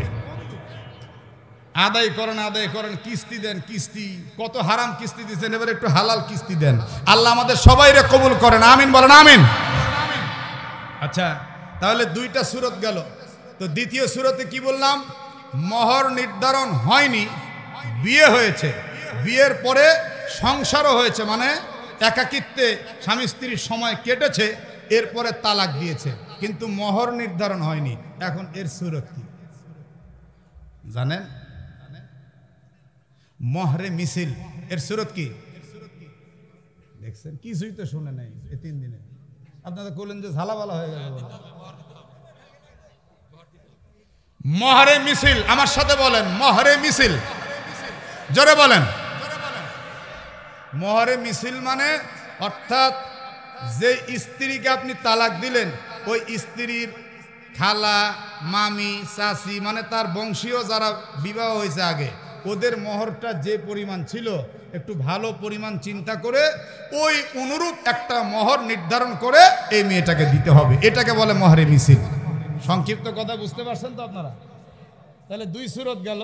এবার আসেন 3য় নম্বর সূরত আর 4র্থ নম্বর সূরতে আয়াতে আমি বলবো। আগের 2 সূরত কিন্তু আপনাদের অন্য আলোচনা আগের 2 দিনে গেছে, আপনারা মনে রাখতে পারেন নাই, কি অবস্থা হয়েছে আমি জানি না। এবার দেখেন, এইখানে যে সূরত বলছে 2টা, এই 2টা সূরত আগে উঠায় ধরি, আপনারা তারপরে খালি তর্জমা শুনলেই বুঝতে পারবেন। শানে নজরুল তো আমার আগে বলা হয়ে গেছে, এবার খালি তর্জমা বলবো। সূরত আগে শুনেন, সূরতে মাসলা। সূরতটা কি? মোহর নির্ধারণ হয়নি, স্পর্শও করেনি, বিবাহ হয়েছে কিন্তু একাকিত্বে সময়ও কাটায়নি স্ত্রীর সাথে, বিবির ঘরেই যায়নি, এবং মোহরও নির্ধারণ হয়নি, কিন্তু তালাক দিয়ে দিছে। এখানে কি সূরত হবে এইটা একটু পরে আয়াতে শুনবেন। 4র্থ নম্বর সূরত হলো মোহর নির্ধারণ হয়েছে, একাকিত্বে সময় কাটায়নি, তালাক দিয়ে দিছে। তাহলে এখন কোন সূরত হবে? দেখেন আয়াত কি বলে। আল্লাহ রাব্বুল আলামিন বলছেন, লা জুনাহা আলাইকুম ইন তাল্লাকতুমুন নিসা মা লাম তামাসসুহুন্না ওয়া তাফরিদু লাহুন্না ফারিদা। তোমাদের স্ত্রীদেরকে স্পর্শ করার পূর্বে এবং মোহর নির্ধারণ যদি তোমরা না করে থাকো, আর এই অবস্থায় যদি তোমরা তাদেরকে তালাক দিয়ে দাও, লা জুনাহা আলাইকুম, তাহলে তোমাদের কোনো পাপ নেই। ওমাত্তিউহুন্না, তবে একটা কথা আছে, এই যে মেয়েটার বিয়ে হয়ে গেল, এই মেয়েটার একটা কি বলে, একটা সম্মান, একটা রুচিবোধ, একটা মর্যাদাবোধ আছে। সুতরাং তাদেরকে তোমরা কিছু খরচ দিয়ে দাও। কত খরচ দিবে এইটা কোরআনে সুস্পষ্ট উল্লেখ আল্লাহ তাআলা করেন নাই, তবে আল্লাহ রাব্বুল আলামিন একটা ধরন সুন্দর মতো জানিয়ে দিয়েছেন। আলাল মুসি'i কদারুহু ওয়া আলাল মুকতিরি কদারু। ধনী ব্যক্তি দিবে তার সাধ্য অনুযায়ী এবং গরিব ব্যক্তি দিবে তার সাধ্য অনুযায়ী। মাতাআম বিল মারুফ, ন্যায়সঙ্গত খরচপত্র দেওয়াটা হাক্কান আলাল মুহসিনিন, সৎকর্মশীলদের উপরে হক এবং কর্তব্য। এইটা দেওয়া একটা মানবিক দায়িত্ব। এইটা না দিলে কিন্তু তোমাদের গুনাহ হবে না, তবে এটা একটা অমানবিক কাজ হবে। জোরে জোরে বলুন সুবহানাল্লাহ। আচ্ছা, এখন ধনী ব্যক্তি কি পরিমাণ দিবে, গরিব ব্যক্তি কি পরিমাণ দিবে, এটার একটা পরিমাণ আমার নবী নির্ধারণ করে দিয়েছেন। আলহামদুলিল্লাহ বলেন। ধনী ব্যক্তির ব্যাপারে কোনো লিমিট নাই। নবীর নাতি হযরতে হাসান রাদিয়াল্লাহু আনহু একবার এক স্ত্রীকে তালাক দিলেন, তখন তিনি 50,000 দিনার তাকে দিয়ে বিদায় করলেন। কত হাজার আছে দিছে আমার ভাইরা। কোন মনীষী 500 দিরহাম দিয়েছেন, কোন মনীষী আরো বেশি দিয়েছেন। আর সর্বনিম্ন এর মেকদার স্বরূপ বলা হয়েছে গরিব ব্যক্তি তার সাধ্য অনুযায়ী দিবে, তবে কমপক্ষে যেন 1 জোড়া কাপড় দেওয়া হয়। জোরে কোন কয় জোড়া? 1 জোড়া কাপড় যেন কমপক্ষে দেওয়া হয়। তারপরে যে মেয়েটাকে তোমরা তালাক দিচ্ছ, ওই মেয়েটাকে দেখো তার সম্ভ্রান্ত বংশ, তার ধনীর অবস্থা, তার অবস্থা ভেদেও তার সম্মানের দিকে লক্ষ্য করে তাকে একটু সম্মান দিও। এইটা তোমাদের মানবিক দায়িত্ব। এই দায়িত্বের অবহেলা তোমরা যেন করিও না। এইটা হলো একটা মাসআলা গেল। এবার পরের মাসলা হলো আল্লাহ রাব্বুল আলামিন বলছেন, ওয়া ইন তাল্লাকতুমুহুন্না মিন ক্বাবলি আন তামাসসুহুন্না, আর যদি তোমরা তোমাদের স্ত্রীকে স্পর্শ করার পূর্বে তালাক দিয়ে দাও, ওয়াকাদ ফারাদতুম লাহুন্না ফারিদাতান, আর তোমরা কিছু কি বলে মহারণাও নির্ধারণ করে থাকো। আগেরটা তো মহর নির্ধারণ করেনি, এবার বলছে স্পর্শ করো নাই, তবে মহর নির্ধারণ করার পরে তোমরা তালাক দিয়ে দিয়েছো। আল্লাহ বলেন ফানিসফু মা ফারাদতুম, তাহলে যে মহর তোমরা নির্ধারণ করেছো ওই মহরের অর্ধেকটা ওই তালাক প্রাপ্তা স্ত্রীকে তোমরা দিয়ে দাও। কতটুক? অর্ধেক। জোরে বলেন কতটুক? অর্ধেক। এবার রব্বুল আলামিন বলছেন ইল্লা আইয়াফুনা, তবে হ্যাঁ যদি স্ত্রী স্বেচ্ছায় তোমাদেরকে মহরটা ক্ষমা করে দেয়। সুবহানাল্লাহ বলেন।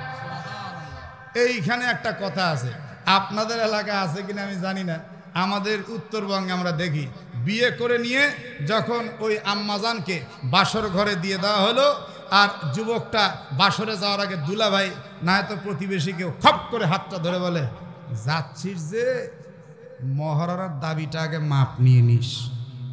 এরকম বলে না অনেকে? ভেজাল তো এইদিকেও আছে, দেখা যায়। মহারানা স্বামীয়ে মাপ চাইতে পারবে না, স্ত্রী যদি স্বেচ্ছায় মাফ করে সেটা ভিন্ন কথা, কিন্তু আপনি মাফ চাইলেন কোন দুঃখে, এটা কোরআনের কোন আইনে পড়লো আমার জানা নাই। তবে আমি আপনাদেরকে একটা দর্শন তুলে ধরি। আচ্ছা বলেন তো, মহারানা দেয় কে? কথা কয় না, পিছনের বাইরে জোরে বলেন। নেয় কে? যে দেয় সে বড় না যে নেয় সে বড়? যে দেয় সে বড়, যে নেয় সে ছোট। তো স্বামী দিবে স্ত্রীকে, স্বামী তো বড়ই থাকবে, কিন্তু এখন যে স্বামী মাফ চাওয়া শুরু করলো, তো যে মাফ দেয় সে বড় না যে মাফ চায় সে বড়? এইবার জিবাই কামড় দিছে, কি করলেন হুজুর? হ্যাঁ, স্ত্রীর কাছে ঘরের মধ্যে যাই বলছে, হ্যাঁ প্রাণের প্রিয়তমা, কলিজার টুকরা, মানে সব পাম মারতেছে, কিন্তু মাফ চাওয়ার ধান্দা। জোরে কোন কিসের ধান্দা? সব বুয়া। তুমি আমার কলিজার টুকরা, তুমি আমার জানের জান, প্রাণের প্রাণ। ওই মৌলবীরা মহর টহর না বলে না, আমরা সংসার করার আগে উভয়ে মহারানাটা একটু মাপ চেয়ে নেই। মেয়ে চিন্তা করে ঘর সংসার যেহেতু করাই লাগবে, চোখ দিয়ে পানি ঝরতেছে, মুছতেছে, আর বলতেছে আমি আল্লাহর হস্তে মাফ করে দিলাম। 3 বছর পরে ওই মেয়েটাকে যদি আবার তালাক দেওয়া হয়, প্রথম বলবে হারামজাদা আমার মহারানা আগে দে। কথা কম না কে? কোর্টে আইনেও বলবে আগে মহারানা দে। তো তাহলে মাফ চাইলে মাফ হলো কেমনে? কথা কি বুঝেছেন? যারা মাফ চাইছে, আমার মায়ের এতক্ষণ হয়তো হেসে কুটি পুটি হয়ে যাচ্ছে, আমারটা তো চাইছিল মাফ, এবার আজ রাতে বাড়ি যাক, মজা বুঝাই দিব। যে স্ত্রীর কাছে মহারানা মাফ চাইলা, সেই স্ত্রী বড় বানায় দিলা, ওই স্ত্রী তোমাকে তাহাজ্জুদের মুহূর্তে পানি গরম করে দিবে না। কারণ তাকে তো তুমি বাসরেই বড় বানায় দিছো।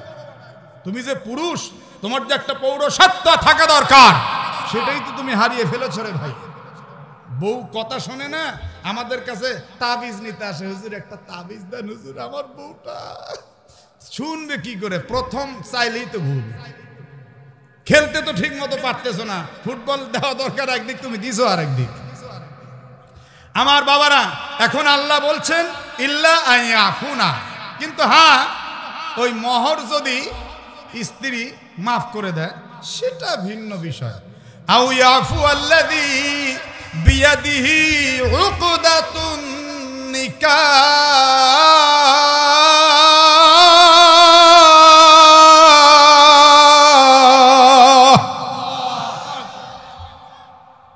অথবা যার হাতে বিবাহের বন্ধন সেই স্বামী যদি ক্ষমা করে দেয়, ওয়া আনতা আফু আকরাবু লিত্তাকওয়া, আর স্বামীর ক্ষমা করে দেওয়াটা তাকওয়ার অধিক নিকটবর্তী।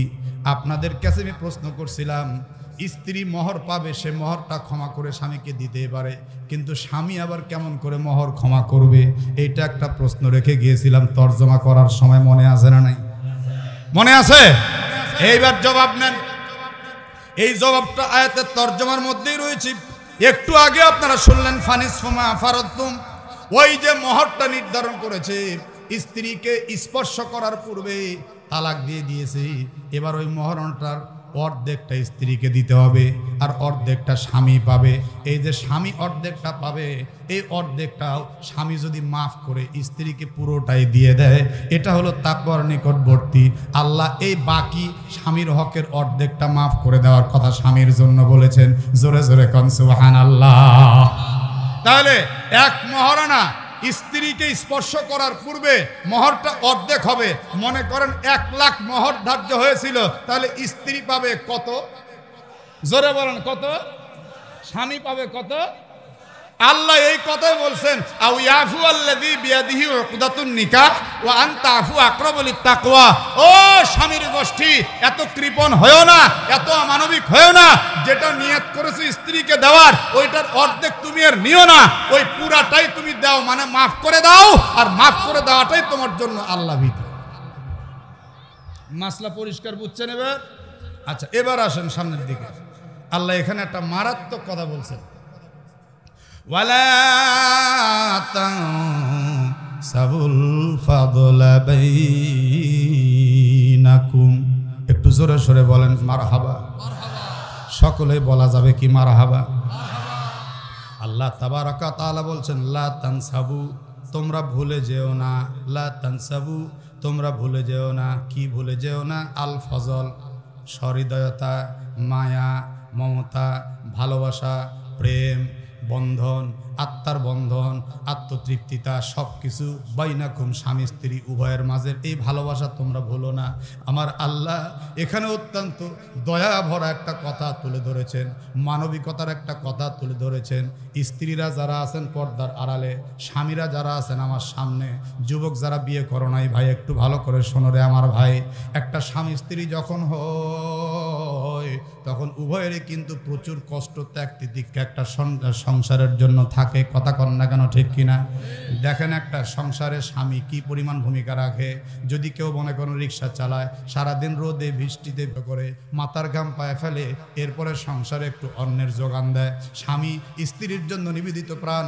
স্ত্রী যখন যা চায় স্বামী তাই দিয়ে দেয়, তাই দিয়ে দেয়। সন্তানের জন্য তাই দেয়, সন্ততির জন্য তাই দেয়। আর স্ত্রী কিন্তু ঘরের মধ্যে থেকে চুপচাপ থাকে না। একজন স্ত্রীর কত কষ্ট দেখেন। স্বামীর সন্তান সে পেটে ধারণ করে, এরপর স্বামীর কাপড় চোপড় ধুয়ে দেয়, ধোপা হইয়া যায়, এরপর বাবুর্চি হইয়া রান্না করে, এরপর চকিদার দফাদার হয়ে ঘরের মাল সামান সব পাহারা দেয়। আমার মা বোন হয়তো অনেকে এখন চোখের পানি ছেড়ে দিয়েছে, হয়তো চিন্তা করছে আমি আমার স্বামীর জন্য কত করছিলাম, আমার স্বামী তারপর আমাকে ভুল বুঝলো। ও আমার কলিজার টুকরা ভাইয়েরা, একজন মায়ের কষ্ট শুনলে আপনার চোখ দিয়ে এমনিতে পানি আসবে। একটু খেয়াল করে দেখেন, কোরআনের মধ্যে আল্লাহ বলেন ওয়াসাইনাল ইনসানা বিওয়ালিদাইহি ইহসানান হামালাতহু উম্মুহু কুরহা ওয়া ওয়াদাআতহু কুরহা ওয়া হামলুহু ওয়াফিসালুহু সালাসুনা শাহরা। আল্লাহ রাব্বুল আলামিন বলেন, বান্দা বান্দিরা অকৃতজ্ঞ হয় না। মাতা পিতার দিকে একটু লক্ষ্য করে দেখো, মা জাতির জন্য একটু চিন্তা করলে তুমি কিন্তু নিজেকে ট্যাকেল দিতে পারবা না। মা সন্তান কষ্ট করে পেটে ধারণ করেন, পেটে যখন সন্তান চলে আসে, ওই স্বামী বেচারা সারাদিন রিক্সা চালায়, ভ্যান চালায়, মাঠে ঘাটে কাজ করে, শেষ পর্যন্ত ঈশার সময় বাড়িতে এসে বলে, বিবি নাও আমরা দুইজন একসঙ্গে খানা খাইয়া নেই। বিবি তখন স্বামীর সঙ্গে বুক ভরা আশা নিয়ে খেতে বসছে, স্বামী ক্ষুধার তাড়নায় খানা খাইয়া যায়, কিন্তু আমাদের মা জননী শুধু ভাতটা নাড়ে চারে আর চোখ দিয়ে পানি দরদর দরদর করে ঝরতে থাকে। স্বামী বলে, বিবি খাও না কেন? বলে, খাবো কেমনে গো স্বামী, খাইলেই শুধু বমি হয় আর বমি হয়। ও ভাইরা আমার, দেখেন স্ত্রী কি কষ্ট করছে। এক পর্যায়ে আমি আপনি খানা পিনা করে শুয়ে পড়ছি, কিন্তু আমাদের বিবি ঠিক মতো খাইতেও পারলেন না। ভাতটা নষ্ট করে হাতটা ধুয়ে স্বামীর পাশে শুইলেন বুক ভরা আশা নিয়ে, কিন্তু ওই স্বামী বেচারা নাক ডাকিয়ে ঘুম পারে। আমাদের জনম দুঃখিনী মায়ের চোখের মধ্যে কোনো ঘুম নাই। পেটের সন্তানটা লাথি মারে, পেটের সন্তানটা বারবার নড়াচড়া করে। এই দিক দিয়ে মা ব্যথার তাড়না ছটফট করতে করতে একবার ডান কাত হয়, একবার বাম কাত হয়, না না না, ব্যথা সহ্য হয় না। শেষ পর্যন্ত মা জননী ব্যথার তাড়না বিছানা ছেড়ে ঘরের দেয়ালের সঙ্গে পিঠটা লাগিয়ে লাগিয়ে ফুপায় ফুপায় কাঁদতে থাকে, আর পেটটা নাড়াচাড়া করতে থাকে। কান্নার আওয়াজ এক সময় বাবার ঘুম ভেঙে গেছে। বাবা এবার কয়, বিবি কাঁদো কেন, কি হয়েছে? বলে, কাঁদবো না কেন? হাতটা দিয়ে দেখে কলিজার টুকরা সন্তানটা কি পরিমাণ লাফঝাপ করতেছে। খাইতেও পারি না, শুইতেও পারি না। আল্লাহ বলেন, ওয়ালা তানসাবুল ফাদলা বাইনাকুম, তোমরা স্বামী স্ত্রীর পরস্পরের সহৃদয়তা মায়া মমতা ভুলে যেও না। খেয়াল করো প্রতিটি মুহূর্তের কথাগুলো। আমার ভাইরা, দেখতে দেখতে 8-9টা মাস যখন চলে গেছে, আমাদের নানি বলেছিলেন, নানুকে যাও যাও, কত মেয়ে সন্তান প্রসব করতে গিয়ে মারা গেছে, আমার একটা মাত্র কলিজার টুকরা কন্যা, আমার কন্যাকে বুঝি আমি আর বাঁচাতে পারবো কিনা জানি না। আমার বাড়িতে সন্তান প্রসব করাবো, তাড়াতাড়ি নিয়ে আসো। সন্তান প্রসবের জন্য আমার বাবার বাড়িতে আমার নানু ভাই চলে আসছিলেন। রাত্রিটা ছিলেন কোনো রকম, সকালে রওনা দিবেন আম্মাজানকে নিয়ে। রাত্রিবেলা স্বামী স্ত্রী একসঙ্গে শুইছে। গভীর রজনীতে আব্বা যদিও ঘুমিয়ে গেছে, কিন্তু আমাদের আম্মিজান ঘুমান নাই। আব্বার পা রাত্রি 12টার দিকে বুকের মধ্যে জড়িয়ে কান্দে আর বলে, স্বামী গো, আমাকে আপনি ক্ষমা করে দিয়ে কালকে সকালবেলা চলে যাব, হয়তো বা এটা আমার জীবনের শেষ যাওয়া। আমার অমুক বান্ধবী সন্তান প্রসব করতে গিয়ে মারা গেছে, আমিও মনে হয় মরে যাব, আর বাঁচবো না। আরে যুবক, স্ত্রীকে পিটাও, স্ত্রীকে মারো, তোমার স্ত্রী তোমার জন্য কি কষ্ট করেছেন। তাই আল্লাহ বলছেন, ওয়ালা তাসাবুল ফাদলা বাইনাকুম, ভুলে যেও না স্ত্রী আর স্বামীর সহৃদয়তা বদান্যতা ভুলে যেও না, ভুলে যেও না। প্রতিটা মুহূর্ত সামনে নিয়ে আসো, তাহলে তোর তালাক লাগে না। এই যে তালাকের বিশদ বর্ণনা দিয়ে আল্লাহ নিজেও আফসোস করতেছেন। এরপরে আল্লাহ কথাগুলো আরেকটু স্মরণ করেন। দেখেন, সন্তান প্রসবের বেদনা শুরু হয়ে গেল আমাদের মায়ের। মা ছটফট করছেন। এবার আমাদের নানি প্রসব ঘরের মধ্যে আমার মাকে দিয়ে দিলেন। এক একটা ব্যথা যেন পাহাড় সমতুল্য। মা চিৎকার করতে পারছেন না, না জানি কে শুনে নিবি। মা জিহ্বায় কামড় দিয়েছেন, লজ্জা পাবেন চিৎকার দিলে। একবার উঠেন, একবার বসেন, একবার ছটফট করেন, গড়াগড়ি করেন। ধাত্রী বলে, একটু চেষ্টা কর, এরকম করিস না, একটু ধৈর্য ধর। কিন্তু সুম্মা সাবিলা ইয়াসসারা, আল্লাহ রাব্বুল আলামিন বলেছেন, মায়ের ছোট্ট একটু জায়গাটাকে আল্লাহ কুদরত দিয়ে প্রশস্ত করে দেন। পিচ্ছিল কিছু পদার্থের মাধ্যমে সন্তান পৃথিবীতে চলে আসে। সন্তান পৃথিবীতে চলে আসার পর মায়ের দেহ থেকে রক্তক্ষরণ হতে থাকে ঝর্ণার মতো। এক পর্যায়ে সন্তানের কান্না মায়ের কানের মধ্যে পৌঁছে যায়। মা তখন ভেজা চোখে মুস্কি হাসতে হাসতে বলে, তোরা কে কোথায়? আমার কলিজার টুকরা নারী সেরা ধন কি আমার বুকে দিয়ে দে।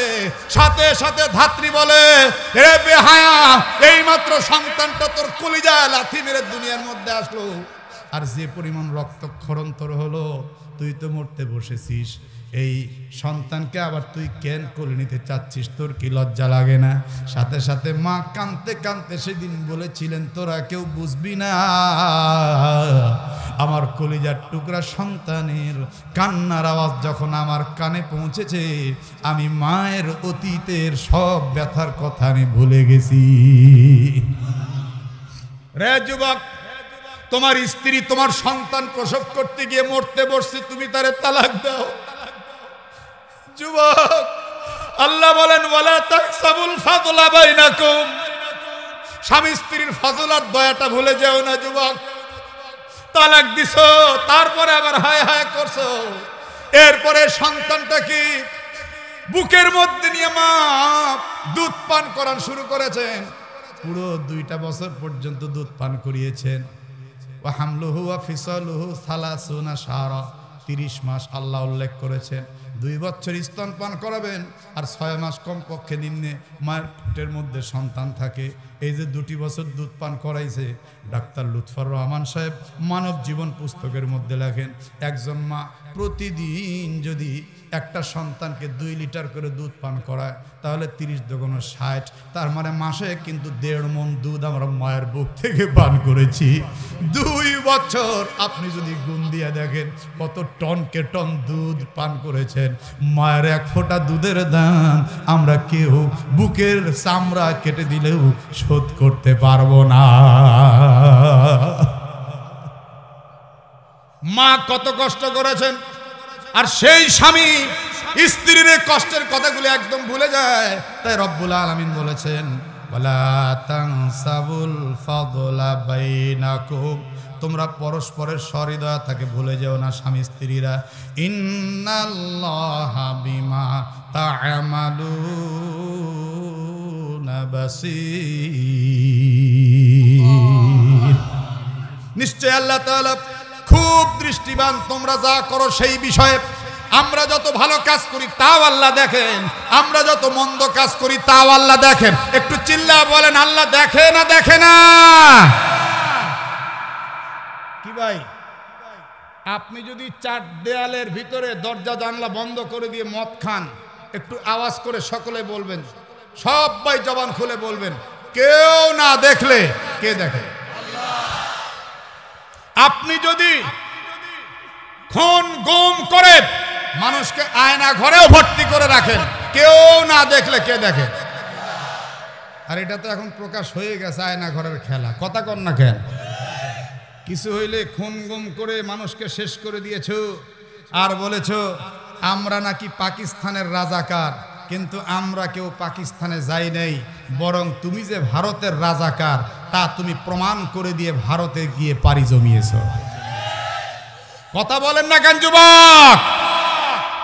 আমরা এবার একটা জিনিস শুধু দেখবো, ওই হাসিনাকে গাড়ে না পড়ে। গাড়া পড়া বোধহয় বুঝেন নাই।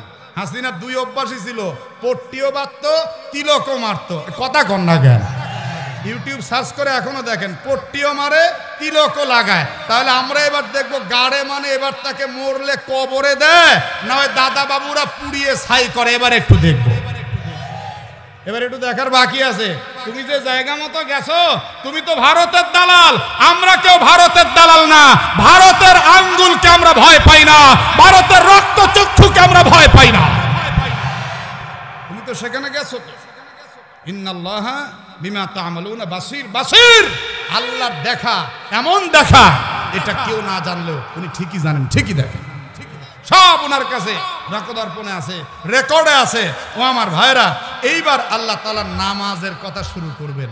আপনাদেরকে আমি প্রশ্ন রাখছিলাম, তালাকের বিধিবিধান বলতে বলতে আবার নামাজ কেন? এটা একটা প্রশ্ন না? কথা কন না কেন?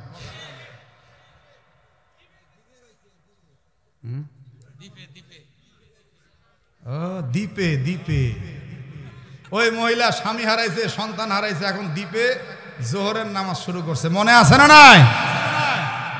আপনারা কি বিরক্ত হচ্ছেন? আচ্ছা দেখি কে কে বিরক্ত হচ্ছেন, হাত তোলেন তো। ওই যে দেখেন দুই একজন তুলে ফেলছে। আমি এমনি বলি নাই, ওই দ্বীপে জোহরের নামাজ পড়তেছে, উনি পড়ুক, কিন্তু আমরা আগে কারণটা শুনি। তালাকের কথা বলতে বলতে হঠাৎ আবার নামাজ কেন? এটা একটা প্রশ্ন কিনা? মুফাসসিরিনে কেরাম উল্লেখ করেছেন হক দুই প্রকার। জোরে বলেন কয় প্রকার? আর একটু জোরে বলেন। হকুল্লাহ, বলেন আমার সাথে এক আওয়াজে। হকুল্লাহ, হকুল ইবাদ। একটা হলো আল্লাহর হক, আর একটা হলো বান্দার হক। একটা হলো আল্লাহর হক, আর একটা হলো বান্দার হক। এতক্ষণ আপনারা বান্দার হকের কথা শুনছেন। স্বামী স্ত্রীকে মহারানা দেওয়া, খোরপোশ দেওয়া, এগুলা কি বান্দার হক না? এই বান্দার হকের মধ্যে ক্যাসাল করে স্ত্রীকে আপনি 3 তারিখকে 9 তালাক দিলেন। তুই তালাক, তোর মা তালাক, তোর বোন তালাক, তোর বাপ তালাক, তোর 14 গোষ্ঠী তালাক, রাগের মাথা সব শেষ করে দিয়েছেন। আল্লাহ কয়ে ব্রেক মার, ব্রেক মার। খালি বান্দার হক নিয়ে পিরাপিরি করিস না, আর তালাক তালাক খেলতে গিয়া আমি আল্লাহর হকটা নষ্ট করিস না। আমি আল্লাহর হক হলো সর্বপ্রথম নামাজ পড়া। কি তাফসীর বুঝছেন তো? দেখবেন এই নামাজের পরে আবার আসবে এই স্বামী স্ত্রীর কথা, তালাকের কথা আবার আসতেছে একটু পরে। আল্লাহ বুঝাই দিলেন আগে আমার হকের কথার ভাব। হকুল ইবাদ তো নিয়ে তোরা মারামারি কাটাকাটি করতেছিস, আমার হকটা ভুলে যাস না। তাই আল্লাহ বলছেন হাফিজু আলাস সালাওয়াত।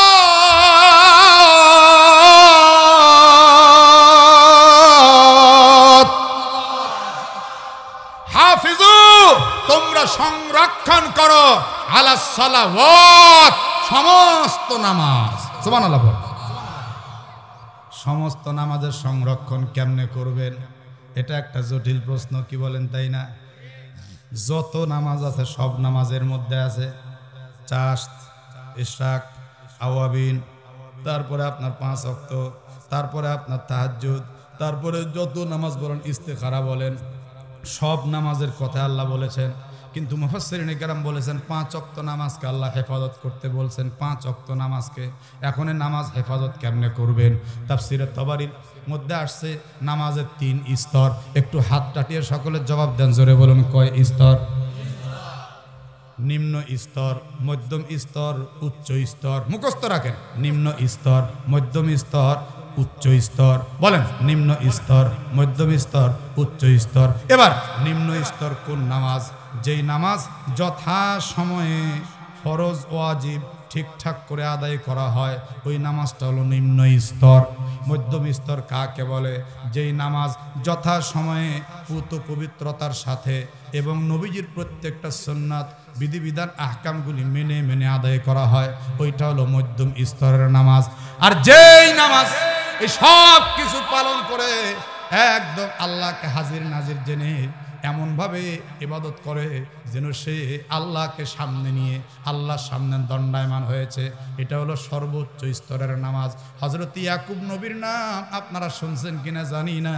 হযরত ইয়াকুব নবীর এক ছেলের নাম ছিল ইউসুফ। জোরে বলেন নাম কি? ইউসুফ আলাইহিস সালাম। সুন্দর না অসুন্দর? হযরত ইউসুফ আলাইহিস সালাম পার্শ্বে শুয়ে আছেন। হযরত ইয়াকুব আলাইহিস সালাম এবার নামাজে দাঁড়াইছেন। আপনারা একটু চিৎকার করে বলুন তো, নামাজে দাঁড়ালে কোন দিকে তাকাতে হয়? জোরে কোন? সিজদার দিকে। আচ্ছা মাঝখান থেকে একটা প্রশ্ন করি, বলেন তো নামাজে কয় দিক তাকাতে হয়? আচ্ছা নামাজে তাকানো, কোন দিকে তাকানো যাবে না যাবে না? এটা আগে কোন? জোরে বলেন। এই ওয়াজি শুনেন এতদিন পর। আমি আজকে আপনাকে বলে দিচ্ছি নামাজে 4 দিক তাকানো সুন্নাত। জোরে বলেন কয় দিক? আরো জোরে। আজকে মক্তবের বড় একটু বড়াই নি, আল্লাহ যা করে। 1 নাম্বার দাঁড়ানো অবস্থায় সেজদার দিক, 2 নম্বর রুকু অবস্থায় পায়ের দিক, 3 নাম্বার সেজদা অবস্থায় নাকের দিক, 4 নাম্বার বসা অবস্থায় কোলের দিক। জোরে বলুন কয় দিক? আরো জোরে। চারদিকে না তাকিয়ে যদি আপনি চোখটা বন্ধ করে নামাজ আরম্ভ করেন তাহলে কি হবে? হ্যাঁ, না না, হবে হবে হবে, নামাজ হবে। বলেন নামাজ। এই দেখবেন কিছু মানুষ মসজিদে গিয়ে আল্লাহু আকবার, ওরে বাবা রে, মনে হয় যে একদম সিদরাতুল মুনতাহা পারে দিয়ে আরশে আজিমে চলে গেছে। একজন আমি একদিন কইলাম, এর কি, আমার মন ঠিক হয় না, এরকম এরকম করে। তো বললাম এই ঝাঁকিতেই তো মন শেষ। হুজুরে চোখ বন্ধ করে করলে একটু খেয়ালটা বেশি আসে। আমি বললাম না, বরং এইটা সুন্নাত তরিকা নয়, বরং নামাজে চার অবস্থা চার দিক তাকানোই সুন্নাত। সুবহানাল্লাহ বলেন। আল্লাহর একজন ওলি তাহাজ্জুদের সময় 2 রাকাত তাহাজ্জুদ নামাজ পড়েছেন, একটা চোখটা বন্ধ করে, চোখ একবারে বন্ধ করে অত্যন্ত খেয়ালের সাথে খুব সুন্দর করে নামাজ পড়ছেন। নামাজ পড়ার পর তার মনের মধ্যে উদয় হয়েছে, এই যে আমি 2 রাকাত নামাজ পড়লাম, এই 2 রাকাতের বদৌলতে আল্লাহ আমাকে কি দিচ্ছেন একটু দেখি। এবার মুরাকাবার হালতে আল্লাহ রাব্বুল আলামিনের কাছে আবেদন জানাইছে। আল্লাহ বলেন, এই 2 রাকাত নামাজের বদৌলতে তোমাকে জান্নাতের একটা হুর দেওয়া হয়েছে। আল্লাহর ওলি বলে, হুরটা আমি একটু দেখতে চাই। বলে হুর দেখবা, দেখো। হুরকে সামনে যখন হাজির করে দিছে, আল্লাহর ওলি এবার একদম পায়ে থেকে লক্ষ্য করে হুরের প্রত্যেকটা অঙ্গ প্রত্যঙ্গ, কাপড় চোপড় সব দেখে একদম বিমোহিত হয়ে যাচ্ছে।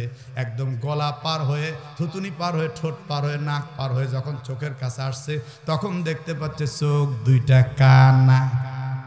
সঙ্গে সঙ্গে আল্লাহকে ডাক দিয়ে বলেন, আল্লাহ এত সুন্দর একটা হুর, আর হুর দিলা দিলা কিন্তু কানা হুর, কোন দুঃখে দিলা? আল্লাহ বলে, তোর নামাজও কানা, এই জন্য হুরও কানা। জি, কয় দিকে তাকাবেন নামাজে? শিখলেন তো আজকে? এতক্ষণ কইছে নামাজে তাকান যাবে না, 4 দিকে তাকাতে হবে। এটা হলো আমার নবীর সুন্নাত। কথা কোন ঠিক কিনা? এখন দাঁড়ানো অবস্থায় কোন দিকে? হ্যাঁ বল। দাঁড়ানো অবস্থায় হযরত ইয়াকুব নবী নামাজে দাঁড়াইছেন, এখন তাকাবেন কোন দিক? কথা কয় না, তাকাবেন কোন দিক? কিন্তু সেজদার দিকে না তাকিয়ে নজর গেছে ইউসুফের দিকে। ওই যে ইউসুফ পাশে শোয়া না, নজর গেছে ইউসুফের দিকে। ইউসুফের দিকে নজর যাওয়ার পর এবার হযরত ইয়াকুব নবীর মনের মধ্যে একটা চিন্তা খেলছে, ইস, ইউসুফকে আল্লাহ এত সুন্দর করে বানাইছেন, এই সুন্দর নিয়ে একটু খেয়াল হইতে মনের মধ্যে একটা ধাক্কা দিছে, এই সর্বনাশ, আমি তো আল্লাহর সামনে দাঁড়াইছি। নবীর নামাজ কত উচ্চাঙ্গের দেখেন। এই নামাজ কমপ্লিট হওয়ার সঙ্গে সঙ্গে আল্লাহ একটা ধমক দিয়ে বললেন, ইয়াকুব তুমি ইউসুফকে আমার জায়গায় বসায়া কেমনে সৌন্দর্যের চিন্তা করলে? আমি রব বুঝি ইউসুফের চাইতে বেশি সুন্দর নয়? আমি রবকে নিয়ে চিন্তাবাদ দিয়ে তুমি ইউসুফকে নিয়ে নামাজের মধ্যে ভাবলা। এই এতটুকের জন্য তোমরা বাপ বেটার শাস্তি, 40 বছর পর্যন্ত বাপ বেটার কোনো সাক্ষাৎ হবে না। তাই তো ইউসুফ আলাইহিস সালামকে আল্লাহ তাআলা কূপের মধ্যে ফেলে দিলেন, এরপর মিশরের বাদশা বানাইলেন। শেষ জীবনে হযরত ইয়াকুব সহ 40 বছর বয়স হযরত ইউসুফের সঙ্গে সাক্ষাৎ হলো। এইটা হলো উচ্চ স্তরের নামাজ। তাহলে বলেন নামাজের কয় স্তর? জোরে বলেন। নিম্ন স্তর, মধ্যম স্তর, উচ্চ স্তর, আর 4 দিকে তাকাবেন, এটা সুন্নাত। কথা বুঝছেন না? গোলমাল পাকেন না। এবার মহান রব্বুল আলামিন বলছেন, ওয়াসসালাওয়াতিল বুসতা, তোমরা তো সব নামাজ সংরক্ষণ করবা, হেফাজত করবাই, বিশেষ করে মধ্যবর্তী নামাজের হেফাজত করো। মধ্যবর্তী নামাজ বলতে কোন নামাজ বুঝার দরকার আছে না নাই? মুফাসসিরিনে কেরাম উল্লেখ করেছেন, এখানে একটা শানে নুজুল এসেছে। আল্লাহ রসুলের অনেক সাহাবায়ে কেরাম মদিনার বাজারে ব্যবসা করতেন। ব্যবসা করতে করতে কেউ কেউ কখনো কখনো দেখা যেত আসরের নামাজের সময়টা বিলম্ব করে ফেলতেন। তখন আল্লাহ তাআলা এই আয়াত নাজিল করে দিয়ে বললেন, নবী গো, আপনি তাদেরকে মধ্যবর্তী নামাজ তথা আসরের নামাজের সংরক্ষণ করতে বলেন। আসরের নামাজের সময়টা অত্যন্ত বরকতপূর্ণ সময়। আল্লাহ রাব্বুল আলামিন নবী এক হাদিসের মধ্যে বলেন, যখন আসরের আজান হইয়া যায়, ওই সময় 7 আসমানের দরজা খুইলা যায়, আর আসমান থেকে জমিন পর্যন্ত অজস্র রহমতের ফেরেশতা অবতীর্ণ হয়। এই সময় মসজিদে ফেরেশতারা নামাজে ঢোকে, আর নামাজীদের সঙ্গে ফেরেশতাদের নামাজের মিল হইয়া যায়। সুতরাং খবরদার আসরের নামাজে তোমরা অবহেলা করিও না। ও আমার কলিজার টুকরা ভাইরা, কেউ কেউ বলছেন মুফাসসিরিনে কেরামদের মধ্যে ফজরের নামাজটা হলো মধ্যবর্তী নামাজ। তবে তাফসীরে তাবারির মধ্যে সুন্দর একটা সমাধান দেওয়া হয়েছে, যদি চন্দ্রের সময় ধরা হয় তাহলে ফজরের নামাজ হবে মধ্যবর্তী নামাজ, আর যদি সূর্যের সময় ধরা হয় সৌর সময় তাহলে আসরের নামাজ হবে মধ্যবর্তী নামাজ। একটু জোরে বলেন সুবহানাল্লাহ। এবার একটু ফুল স্টপ দিলাম। মাঝে মাঝে ওয়াজের দাড়ি কমা আছে না নাই? সব জায়গায় সুর মারলে কাম হয় না। এখন জামাই বাড়িতে গিয়ে বলতেছে, শাশুড়ি নারিকেল দিয়ে সেমাই রান্না করেন, খাইতে চাই। শাশুড়ি কইব, কোন পাগলা আইছে রে? সব জায়গায় সুর চলে নাকি? আমাদের দেশের কিছু বক্তা আছে দেখবেন, এ নামাদু থেকে সুর শুরু করে আমিন পর্যন্ত খালি সুর আর সুর। হুজুরের যে এত সুর আসে কোত্থেকে রে ভাই? এখানে ভালো করে বোঝেন, সৌর সময় আর হলো চন্দ্র সময়, দুইটা সময় আছে। কথা বলেন, কয়টা সময়? সৌর সময় বলতে সূর্যের সময়। সূর্য যে ডুবে গেল, ডুবে যাওয়ার পরে যেই নামাজ শুরু হলো, এই নামাজটাকে আমরা কি নামাজ বলি? জোরে বলে, মাগরিব। তারপরে জোরে বলেন, তারপর ফজর, এটাও বলা জানে না। তারপর জোহর, তারপর আসর। তাহলে 5 ওয়াক্ত নামাজের মধ্যে এখন এই মাগরিব থেকে শুরু করলে মাঝখানে কোনটা পড়বে? দেখছেন এই জায়গায় দলাদলি। এই 5 ওয়াক্তর মধ্যে কোন ওয়াক্ত, এটাই বুঝলেন। এই দেখেন, একদিকে হলো জোহর আসর, আর একদিকে মাগরিব এশা, মাঝখানে কি? ফজর। আর যদি আপনি চন্দ্র সময় ধরেন, চন্দ্র সময় ধরলে কি অবস্থা হবে? চন্দ্র ডুবে কখন? চাঁদ ডুবে কখন? শেষ রাত্রে না? ডুবার পরে প্রথম যেই নামাজ আসলো সেই নামাজ কি? ফজর, তারপরে জোহর, তারপরে আসর, তারপরে মাগরিব, তারপরে এশা। তাহলে ওইদিকে মাগরিব এশা আর ওইদিকে ফজর আর জোহর। এবার মাঝখানে কি আসলো?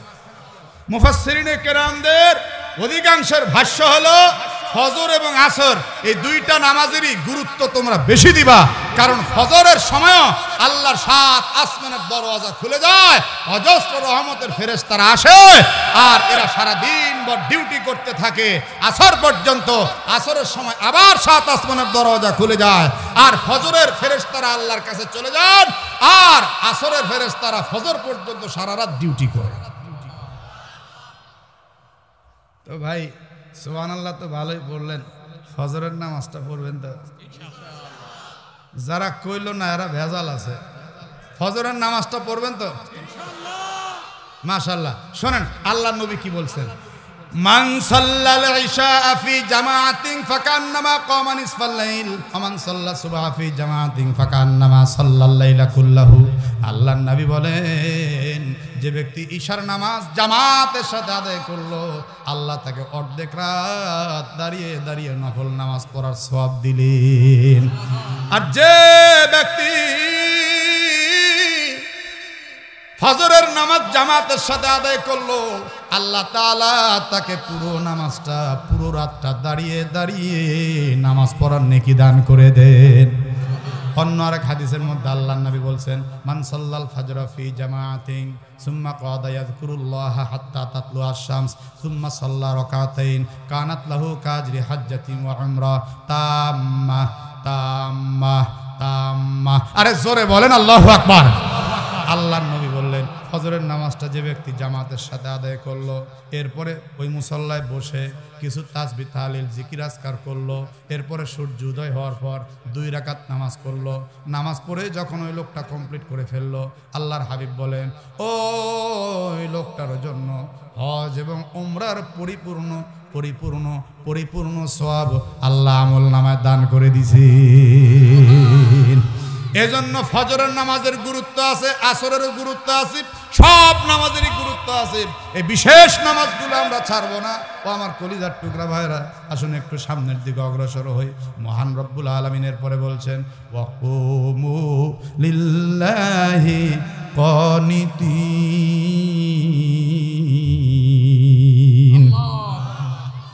বিনয়ীভাবে আল্লাহর সামনে তোমরা দাঁড়িয়ে যাও। সুবহানাল্লাহ। আল্লাহর সামনে বিনয়ী হয়ে দাঁড়াতে হবে, দাঁড়িয়ে আসরের সংরক্ষণ করতে হবে, ফজরের সংরক্ষণ করতে হবে। কোন সময় আমরা কোন নামাজ বাদ দিব না। আজকে মেয়েটি একটা দ্বীপের মধ্যে বিপদগ্রস্ত, স্বামী হারা, সন্তান হারা, তারপরে সমুদ্রের লোনা পানি দিয়ে ওযু বানায়া নামাজ পড়া শুরু করছে। সে মরবে না বাঁচবে এই খেয়াল নেই, খেয়াল হলো আমার আল্লাহর কাম আগে করব। কি মনে আছে না নাই? মনে আছে না নাই? দেখেন এইখানে আর একটা নামাজের কথা আল্লাহ বলছেন, ফাইন খিফতুম ফারিজালান আও রুকবানা। অতঃপর যদি তোমরা প্রাণ নাশের, জীবন নাশের ভয় করো, তাহলে হাঁটতে হাঁটতে নামাজ পড়ো, আও রুকবানান, অথবা যানবাহনে থাকলে যানবাহনে তোমরা নামাজ আদায় করো। এখন এই নামাজটা কোন নামাজ? এখানে তাফসিরে মুফাসসিরিনে কেরাম লিখেছেন এটা হলো সলাতুল খৌফ, ভয়ের নামাজ। বলেন কিসের নামাজ?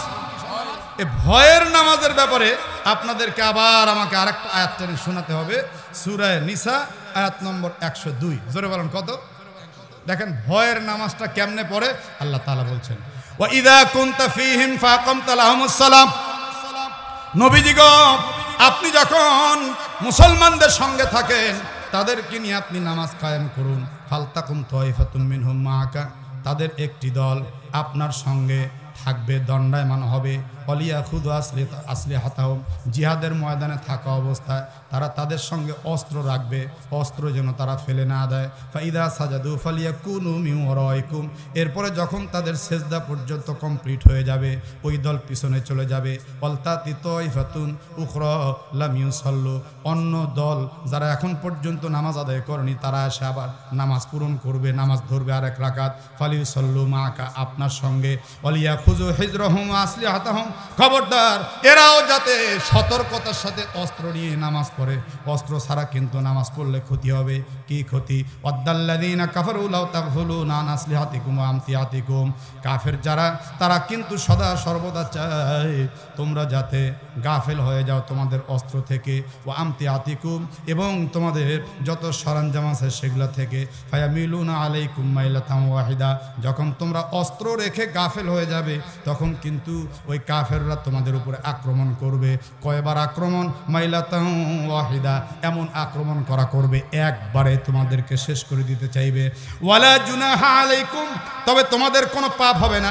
এই কানাবিকুম আযাম মিন মাতারিন, যদি তোমাদের কষ্ট হয় বৃষ্টির কারণে, আও কুনতুম মারদা, আর যদি অসুস্থতার কারণে তোমাদের কষ্ট হয়, আনতাদউ আসলিহাতাকুম, সেক্ষেত্রে তোমরা অস্ত্র শস্ত্র না রাখলেও তোমাদের কোনো দোষ নাই, কোনো পাপ নাই। ওয়া খুযু হিজরাকুম, তবে তোমাদের আত্মরক্ষার জন্য অস্ত্র তোমরা অবশ্যই রাখবা। ইন্নাল্লাহা, নিশ্চয়ই আল্লাহ, আ'আদ্দালিল কাফিরিন, কাফেরদের জন্য প্রস্তুত রেখেছেন আযাবাম মুহিনা, লাঞ্ছনাদায়ক শাস্তি কাফেরদের জন্য আল্লাহ প্রস্তুত রেখেছেন। একদমে আধা পৃষ্ঠা তরজমা শুনে হাফিজি করে শোনাই দিলাম ভাই। আচ্ছা শোনেন তাহলে এখানে সিস্টেমটা কি বললো? একদল জিহাদের ময়দানে, এই দলটা দুই ভাগ হবে। জোরে কোন কয় ভাগ? দুই ভাগ হয়ে এক দল নবীর সাথে নামাজ পড়বে, আরেক দল অস্ত্র নিয়ে পাহারা দিবে। আর যেই দল নামাজ পড়তেছে ওই দলও তাদের অস্ত্রে কাঁধে নিয়েই সেজদা দিবে। আল্লাহু আকবার, জোরে কোন। এই দল সেজদা কমপ্লিট করে মিন ওয়ারাইকুম, তোমাদের পিছনে চলে যাবে। আর এক দল ওই অস্ত্র নিয়ে খুব সতর্কতার সাথে আর এক রাকাতে গিয়ে শরীক হবে। সলাতুল খাউফের বহুত রকম বর্ণনা এসেছে। কেউ বলেছেন সলাতুল খাউফ মুসল্লির 1 রাকাত, ইমামের হবে 2 রাকাত। কেউ বলছেন মুসল্লির হবে 2 রাকাত, ইমামের হবে 4 রাকাত। এগুলি বিশদ বর্ণনার ব্যাপার। তবে আয়াতের মধ্যে সলাতুল খাউফ বলতে যেটা এসেছে একটু পরেই শোনেন।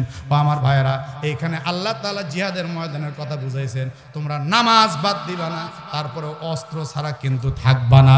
এই কথা দিয়ে কি প্রমাণ হয়? মেয়ে মানুষ ঘরে নামাজ পড়লেও বেটা ছেলে ঘরে নামাজ পড়া যাবে না। ফরজ নামাজ জামাতের সাথে মসজিদে পড়তে হবে। এই আয়াত দিয়ে জামাতের গুরুত্বটাই বোঝানো হলো। জোরে কোন ঠিক কিনা? এত সমস্যা চতুর্দিকে আপনার তাক করে আছে মেশিন গান, ওর মধ্যেই নামাজ আদায় করতে হবে জামাতের সাথে, জামাত ছাড়া যাবে না। আর জামাত করবা যখন, তখন অস্ত্র নিয়ে। বিগত 16টা বছর একটা কামার যদি তরকারি কুটা একটা বটিও বানাইছে, ওই বটি নিয়ে যদি আমরা রাস্তা দিয়ে গেছি, প্রশাসন আমাদেরকে ধরে বলছে যে জঙ্গির মামলায় একে চালান করে দেওয়া হোক, এরকম একটা ভয় আমাদের গেছে। কথা কন না কেন, ঠিক কিনা? আর সৌদির মাটিতে আমরা দেখেছি যারা গ্রাম্য বৌদ্ধ, ওরা কোমরে একটা করে ছোট ছোট খঞ্জর রেখে দেয় নিজের আত্মরক্ষার জন্য। আপনি যদি একটা আম শিলা চাকুও পকেটে রাখছেন বিগত 16 বছর, আপনাকে কিন্তু রাষ্ট্রদ্রোহী মামলায় চালান করে দিছে। কথা কন না কেন, ঠিক কিনা? আপনাকে চালান করে দিছে। আর কোরআন বলছে অস্ত্র সহ আপনাকে থাকতে হবে। আমরা মুসলমানেরা যেই দিন থেকে আল্লাহর রাস্তার জিহাদ ছেড়ে দিয়েছি, যেই দিন থেকে আল্লাহর হুকুম মোতাবেক চলা বাদ দিয়েছি, যেই দিন থেকে আমরা ময়দানের তাবু ছেড়ে অট্টালিকায় উঠেছি, রৌদ্রের খরতাপ ছেড়ে এয়ার কন্ডিশনের মধ্যে ঢুকেছি, যেই দিন থেকে আমরা অস্ত্র ছেড়ে দিয়েছি, সেই দিন থেকেই আমাদের রাজ্য হারিয়েছে, আমাদের গলায় গোলামির জিঞ্জির লেগেছে, সেই দিন থেকেই আমরা গোলাম হয়ে গেছি।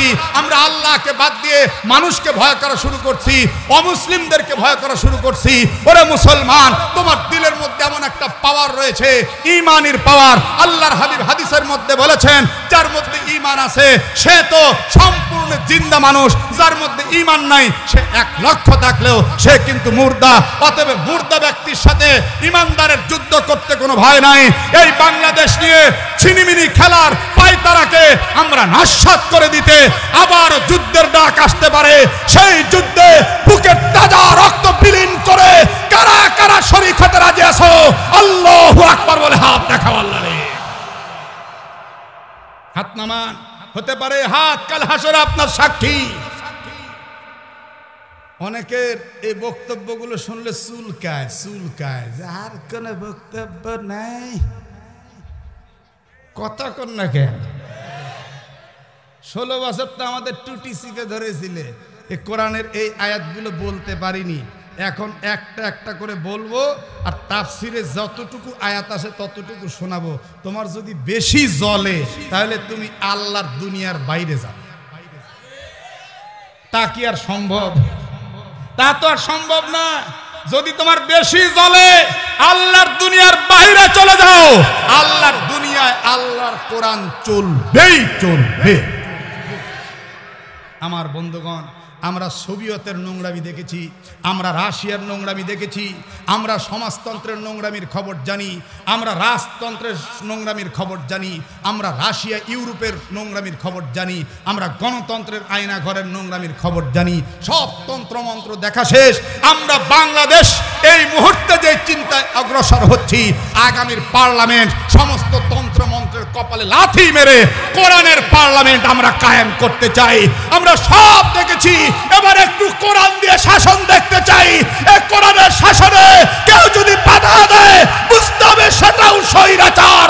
এই বাংলায় স্বৈরাচারের কোনো জায়গা নাই নাই না। খবরদার, কোরআনের আইন আমরা চাই, চাই না চাই না? অনেকে আমার এই বক্তব্য শুনে হাসে, মোল্লার মাথা খারাপ হয়ে গেছে। মাথা খারাপ হয় নাই, তোমার আমেরিকা বাপ, ওই বাপকে পিটায়া আফগানের পাগড়িওয়ালা মোল্লারা উলঙ্গ করে তাড়ায় দিছে। আমেরিকা তাড়ায়া এই পাগড়িওয়ালা মোল্লারাই আফগানিস্তান শাসন করছে। তোমার বাপ বসে আছে আফগানিস্তানে, এখন পৃথিবীর বড় মডেল হচ্ছে আফগানিস্তান। এই আফগানিস্তানকে দেখে আমেরিকা এখন 7 গ্লাস পানি খায়। একটু চিল্লা কর না কেন? আল্লাহু আকবার। সিরিয়ার প্রধানমন্ত্রী পালাইছে, বাংলাদেশেরটা পালাইছে, তারপরে সুবন্ধকে ভারতে মারপিট শুরু করছে, এরপরে শ্রীলঙ্কারটা পালাইছে, আফগান থেকে আমেরিকা পালাইছে। বাংলাদেশেও যে সুন্দর ইমারত ইসলামের বাতাস লেগেছে, ভারতের মোদিরও খবর আছে। এই ইমারত ইসলামের বাতাস যেটা বওয়া শুরু হয়েছে, এইটাকে কেউ রদ করতে পারবে না। আল্লাহর জমিনে কালেমার পতাকা উড়বেই উড়বে, উড়বেই উড়বে। তো এইটা হলো সলাতুল খৌফের আয়াত। বললাম সলাতুল খৌফ ভয়ের নামাজের বিষয়ে। এখানে আল্লাহ আরো বললেন, দেখেন, ফারিজালান আও রুকবানা, হাঁটতে চলতে, এরপরে সোয়ারি অবস্থায়, যে অবস্থায় থাকো সে অবস্থায় নামাজ পড়বে। এখন সর্ব অবস্থায় তো মানুষ জিহাদের ময়দানে থাকবে না, হয়তো বিশাল একটা অজগর অ্যামাজিংয়ের জঙ্গলে হা করেছে, তাকে খেয়ে ফেলবে, সে মসজিদে যেতে পারছে না, অথবা দেখা যাচ্ছে এমন বজ্রপাত আর বৃষ্টি, এমন বৃষ্টি মসজিদে যাওয়া সম্ভব না, এমন কিছু ভয় আছে যা তার জীবন নাশের জন্য কারণ হয়ে যেতে পারে, তখন সে অবস্থায় নামাজ পড়বে। আল্লাহ তাআলা এরপরে বললেন ফাইজা আমিনতুম, অতঃপর যখন তুমি নিরাপত্তায় এসে যাবে, ফাযকুরুল্লাহ, তাফসীরে জালালাইনের ইবারতের মধ্যে এসেছে আইফিস সালাহ, তারপরে তুমি আল্লাহর জিকির করো, অর্থাৎ নামাজটাকে পরিপূর্ণ করে নাও। কামা আল্লামাকুম, আমি আল্লাহ যেমন করে তোমাদেরকে শিখিয়েছি, মা লাম তাকুনু তা'লামুন, তোমরা তো জানতেই না, আমি আল্লাহ তোমাদেরকে শিখিয়েছি। একটু চিৎকার করে বলে দেন, আমাদেরকে শিক্ষা দিয়েছেন কি? এতে কোনো সন্দেহ আছে? আচ্ছা দেখেন, এরপরের আয়াতে আল্লাহ আবার ওই তালাকের বিষয় বলে ফিনিশিং দিবেন। আল্লাহ মাঝখানে নামাজের কথা কেন বললেন? যে শুধুমাত্র বউয়ের হক নিয়ে পিড়াপিড়ি কইরো না, হকুল্লাহ, আল্লাহর হক নামাজটাও পড়িও। আমরা নামাজটা পড়বো তো ইনশাআল্লাহ, রাজি আছি ইনশাআল্লাহ? আমার ভাইরা, আমার বাবারা, আল্লাহ রাব্বুল আলামিন এবার বলছেন ওয়াল্লাযীনা ইউতাওয়াফাউনা মিনকুম ওয়া ইয়াযারুনা আজওয়াজা, তোমাদের মধ্য থেকে যে সমস্ত স্বামীগণ স্ত্রীদেরকে রেখে অফাত লাভ করে, মৃত্যুবরণ করে, ওসিয়াতাল লিআজওয়াজিহিম, তাদের উচিত তারা যেন তাদের স্ত্রীদেরকে ওসিয়ত করে যায়, স্ত্রীদের জন্য ওসিয়ত করে যায়। মাতান, খরচপত্রের ওসিয়ত যেন তারা করে। কতদিনের ওসিয়ত করবে, কোন জায়গার ওসিয়ত করবে? ইলাল হাউল, 1 বছরের জন্য ওসিয়ত করবে। গয়রা ইখরাজ, স্বামীর ঘরে রেখেই যেন এইটা পূরণ করে, স্বামীর ঘর থেকে যেন তাদেরকে বের করে না দেয়।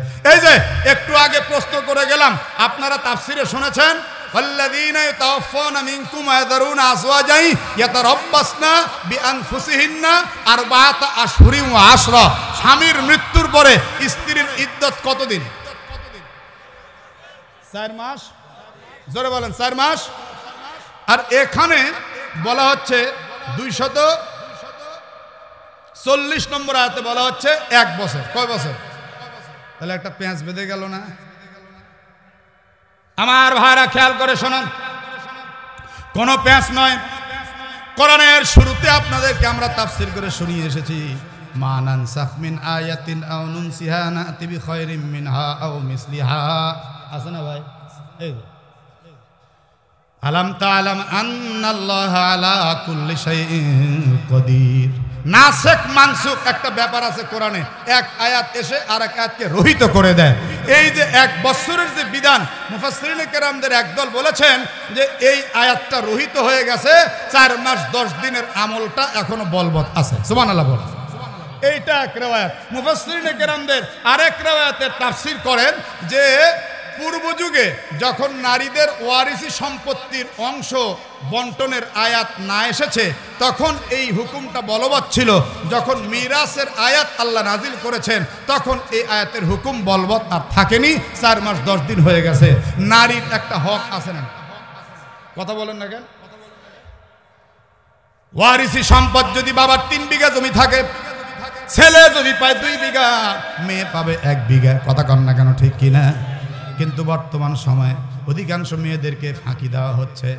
ওই 3 বিঘা একবারে ছেলের নামে দিয়ে দিছে বাবা, একেবারে ডাবল হাজি, ডবল মোল্লা, মুন্সি, মুফতি দিয়ে দেওয়ার পর এবার মেয়েটাকে ডেকে বলতেছে, তোকে 50,000 টাকা দিলাম মা, কিছুই মনে করিস না, আমরা মরে গেলে এই বাড়িতে তোর তো আসা যাওয়ার রাস্তা লাগবে, রাস্তাটা খোলা রাখলাম, তোর ভাই আবাদ ফসল করবে, জমিটা তারেই দিয়ে দিলাম।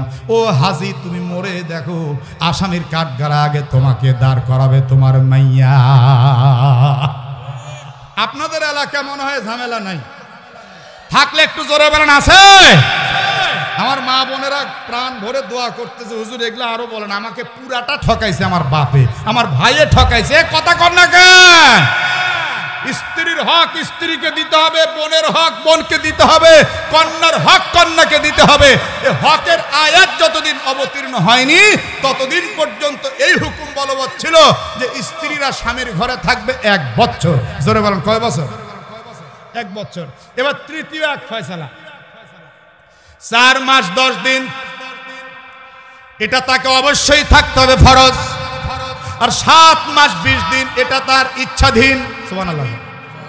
এই যে দেখেন আয়াতে আল্লাহ বলতেছে ফাইন খরাজনা, আল্লাহ বলেন অতঃপর যদি ওই স্ত্রী ঘর থেকে বের হয় স্বেচ্ছায়, ফালা জুনাহা আলাইকুম, তাহলে তোমাদের কোনো পাপ নেই, ফিমা ফাআলনা ফি আনফুসিহিন্না মিন মারুফ, ন্যায়সঙ্গতভাবে নিজের জন্য সে যা কিছু করেছে এর জন্য তোমাদের কোনো পাপ নাই। 4 মাস 10 দিন পর ওই স্ত্রী যদি অন্য কোথাও ন্যায়সঙ্গতভাবে বিয়ে বসে, তোমরা বাধা দেওয়ার কেউ নাই, আর এই ব্যাপারে তোমাদেরও কোনো গুনাহ হবে না। আল্লাহু আজিজুন হাকীম।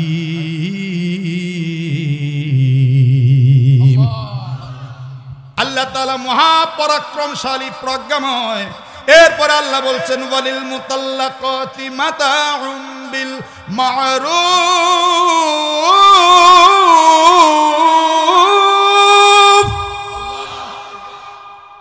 তালাকপ্রাপ্ত স্ত্রীদের জন্য ন্যায়সঙ্গত খরচপত্র দেওয়া হাক্কা, কর্তব্য, আলাল মুত্তাকিন, মুত্তাকিনদের উপর। সুবহানাল্লাহ পড়ে। এরপরে আল্লাহ বললেন কাযালিক, এমনি ভাবে ইউবাইয়িনুল্লাহ, আল্লাহ বর্ণনা করেন লাকুম, তোমাদের জন্য, আয়াতিহি, তার বিধানাবলী, লাআল্লাকুম তাকিলুন, যাতে তোমরা বুঝতে পারো। আল্লাহ সব কথা এখন শেষ করে দিলেন এই সূরা বাকারার ইয়ার ব্যাপারে, তালাকের ব্যাপারে। আমার রুকুটাও কমপ্লিট করলাম, আলহামদুলিল্লাহ।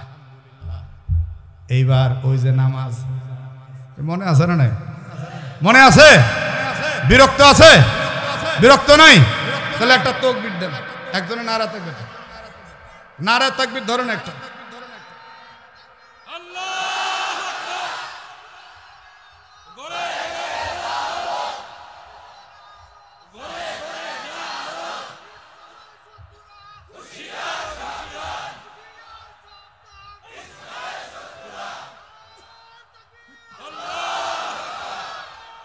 গলার ভয়েস দেখছে, এটা মনে হয় সমন্বয়ক, ছাত্র আন্দোলনের কেউ হবে মনে হয়।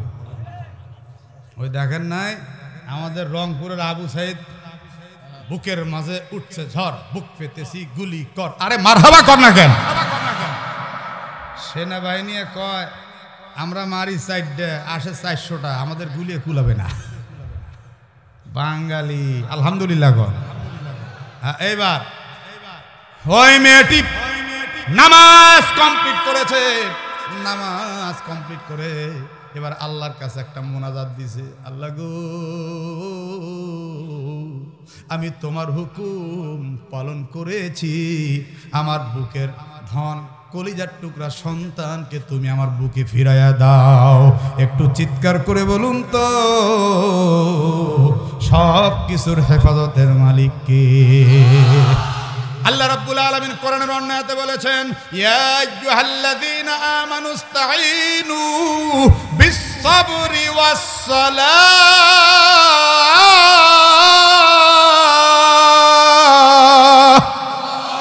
হে ঈমানদারেরা, তোমরা নামাজের মাধ্যমে আল্লাহর কাছে সাহায্য চাও। সুবহানাল্লাহ বলেন। নামাজের মাধ্যমে আল্লাহর কাছে তোমরা সাহায্য চাও। সাহায্য চাইতে হবে কার কাছে? সূরা ফাতিহার মধ্যে আমরা কি বলি? ইয়্যাকা না'বুদু ওয়া ইয়্যাকা নাস্তাঈন। আল্লাহ, আমরা তোমার ওই গোলাম, তোমার ওই কাছে সাহায্য চাই। কিন্তু ঘুরে এসে নামাজের পরে আমরা গোলামি করি চেয়ারম্যানের, গোলামি করি মেম্বারের, গোলামি করি এমপির, গোলামি করি মন্ত্রীর। আল্লাহ কয় তুই মুনাফিক, মুনাফিক, মুনাফিক। নামাজে বললি কি আর করিস কি? কথা বলেন না কেন? কথা বলেন। সাহায্য চাইবি আমার কাছে কেবল সূরা ফাতিহা পড়ে পড়ে বললি, এখনই গিয়ে বলতেছিস ধনী ভাই একটা টাকা দেন ভাই। তুই কার কাছে সাহায্য চাসলি? তুই মুনাফিক। আল্লাহর নবীর একজন সাহাবীর নাম ছিল হযরতে খাব্বাব। জোরে নাম কি? হযরতে খাব্বাব ইবনে আরাত রাদিয়াল্লাহু আনহু। উনি কয়েকদিনের ক্ষুধার্ত, মাথাটা ওনার ঘুরতেছে, কিন্তু নবীর পিছনে জামাতে নামাজ না পড়লে ওনার ভালো লাগে না। হযরতে খাব্বাব একদম প্রথম কাতারে এসে বসে পড়েছেন, বসে বসে নামাজ পড়বেন। বিনা ওজরে বসে নামাজ পড়লে কিন্তু ওই লোকটা ফরজ না পালন করার কারণে তার নামাজটাই হবে না ফরজ নামাজ যদি কেউ বিনা ওজরে বসে বসে আদায় করে তাহলে তার নামাজ হবে না। আর বিনা ওজরে যদি নফল নামাজ কেউ বসে বসে আদায় করে সওয়াব পাবে অর্ধেক। জোরে বলেন কতটুকু? নফল নামাজ বিনা কারণে বসে পড়লে সওয়াব অর্ধেক, আর ফরজ নামাজ বিনা কারণে বসে পড়লে নামাজই হবে না। কারণ নামাজের ভিতরে বাইরে কয় ফরজ? জি বলতে পারবেন? কোন তো ভাই দেখি বাইরে কয়টা? কি কি?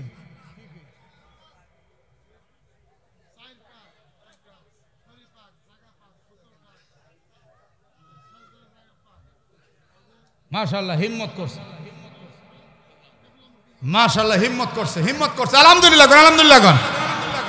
নামাজের বাইরে 7টা, ভিতরে বাইরে 7টা। কি কি? শরীর পাক, কাপড় পাক, নামাজের জায়গা পাক, সতর ঢাকা, কিবলামুখী হওয়া, ওয়াক্তমতো নামাজ পড়া, নামাজের নিয়াত করা। এই যে মক্তবে পড়ছি মনে আছে ভাই? আচ্ছা, এই ভিতরের 6টা কি কি? তাকবীরে তাহরিমা বলা,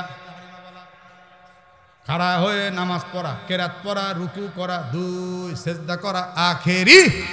হ্যাঁ এই তো ঠিক আছে। কয়টা হলো? 13টা হলো। জোরে কোন কয়টা হলো? আল্লামা জালালউদ্দিন সুয়ুতি বলেন এই যে পূর্ণাঙ্গ মানব দেহ গঠন হইতে 13টা জিনিস লাগে। কয়টা জিনিস লাগে? মায়ের থেকে আল্লাহ 4টি সৃষ্টি করেন সন্তানের জন্য, বাবার থেকে 4টি, আল্লাহ কুদরত দিয়ে দেন 5টি। এই হলো 8 5 13টি। একটু জোরে কোন আল্লাহু আকবার। মায়ের থেকে আল্লাহ রাব্বুল আলামিন সৃষ্টি করেন সন্তানের জন্য রক্ত, গোশত, চর্বি, চামড়া। রক্ত, গোশত, চর্বি, চামড়া। বাবার থেকে 4টা জিনিস আল্লাহ সৃষ্টি করেন, হাড়, রগ, চুল, পর্দা। হাড়, রগ, চুল, পর্দা। 4 কত হলো? আর একটু জোরে বলেন। এবার আল্লাহ কুদরত দিয়ে দিবেন 5টা, শ্রবণ শক্তি, দর্শন শক্তি, আকেল শক্তি, বাক শক্তি, ঘ্রাণ শক্তি। এ হলো আল্লাহর কুদরতের 5টা। 8 5 হয়ে গেল 13টা। এই 13টা কমপ্লিট গুণের মানুষ আমরা পৃথিবীতে এসে 13টা ফরজিয়াতকেও ঠিক মতো আদায় করছি না। আল্লাহর হাবিব সাল্লাল্লাহু আলাইহি ওয়াসাল্লাম ইনাকে আল্লাহ তাআলা খাতনাকৃত অবস্থায় দুনিয়ার মধ্যে পাঠাইছেন। আল্লাহর হাবিব সাল্লাল্লাহু আলাইহি সাল্লামের জীবনী তালাশ করলে দেখা যায় আদম থেকে আমাদের নবী পর্যন্ত 13 জন নবীকে আল্লাহ খাতনাকৃত অবস্থায় পাঠাইছেন। আদম, শীস, ইদ্রিস, নূহ, লূত, ইউসুফ, মুসা, সুলাইমান, শুআয়ব, ইয়াহইয়া, হুদ, সালেহ, জনাবে মুহাম্মদুর রাসূলুল্লাহ সাল্লাল্লাহু আলাইহি ওয়াসাল্লাম। খাতনা পর্যন্ত মুসলমানি। আচ্ছা, যে মুসলমানি দেয় ওকে আপনারা কি বলেন? জি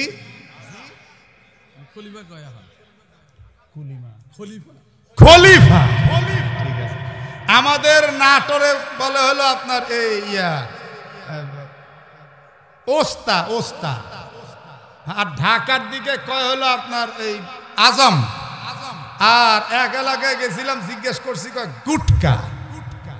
বললাম বারে, জামালপুরের এলাকায় কয় না গুটকা। হ্যাঁ দেখেন বেড়ে গেছে একদম নগদ। হ্যাঁ, তো আমি যখন ছোট একেবারে ক্লাস 2তে পড়ি, হ্যাঁ তখনই আমি দেখতাম। আগে তো মনে করেন এখনকার মতো ইঞ্জেকশন দিয়ে অত্যাধুনিক সিস্টেম ছিল না।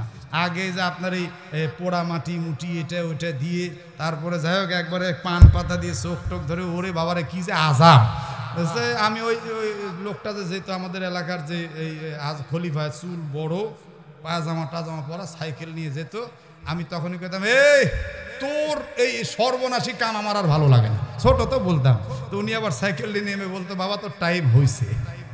আমি দৌড় মারতাম ঘরের মধ্যে গিয়ে, বলতাম মা এই লোক যেন জীবনে আমাদের বাড়িতে না আসে। একদিন সত্যি আমাকে মাদ্রাসাত ভর্তি করবে, আমার বাড়িতে চলে আসলো। মাদ্রাসায় ভর্তি করার আগে মুসলমানি দিবে, আমি ওটাকে দেখেই পালাইছি। আমার আব্বা কৃষক মানুষ, পালিয়ে ধান ক্ষেতের মধ্যে লুকাইছি, এখনো মনে আছে। এখন এদিকে খলিফা এসে বসে আছে, কতক্ষণ আর বসে থাকবে, বাড়ির সবাই পাগল হয়ে গেছে, কিরে রেজাউলকে পাওয়া যায় না। তা আমার মা ডাকতেছে, বাবা রেজাউল রেজাউল রেজাউল।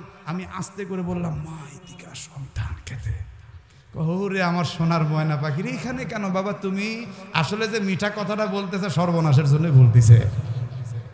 তা আমাকে বুকের সঙ্গে জড়ায় ধরে বললো, চলো বাড়িতে। বললাম, না মা, তোমরা যেই আকাম শুরু করছো ওই লোকটাকে আগে খেদাও। আরে ওই লোক নাই, কখন চলে গেছে। ওইদিকে কিন্তু খলিফাকে দরজার তলে লুকায় রেখে আসছে। চলো বাবা, তোমার জন্য আব্বা বড় বড় রসগোল্লা নিয়ে আসছে, তুমি রসগোল্লা খাবা, চলো চলো। তো বয়ান টন মেরে নিয়ে গেছে। যাওয়ার পর ওইদিকে কথাবার্তা আগে সব ফিট। আমাকে বলতেছে যে এখানে একটু বসো বাবা, বসো বসো বাবা, বসার পিছন থেকে একজন একটু ধরে বলছে, এদিকে মিষ্টি মিষ্টি, হা হা হা হা, এরকম হা যখন উপরের দিকে দিছি আর নিচে দিয়ে কুচ্চুত। ওরে বাবা, একবারে জনম ভরা শেষ। এমন ভাগ এই খাতনাকৃত অবস্থায় 13 জন নবীকে আল্লাহ পৃথিবীতে পাঠাইছেন। একটু চিল্লা এখন আল্লাহু আকবার। সোনার ভাইরা আমার, হযরতে খাব্বাব ইবনে আরাত রাদিয়াল্লাহু আনহু ওই সামনের কাতারে বসে বসে নামাজ পড়ার জন্য প্ল্যান প্রোগ্রাম করেছেন। এর মধ্যে নামাজের ইমামতি করতে আল্লাহর নবী চলে আসলেন। সুবহানাল্লাহ। নবী আমার দেখলেন খাব্বাব বসা। আল্লাহর নবী তখন বলছেন, অকুমু লিল্লাহি কানিতিন।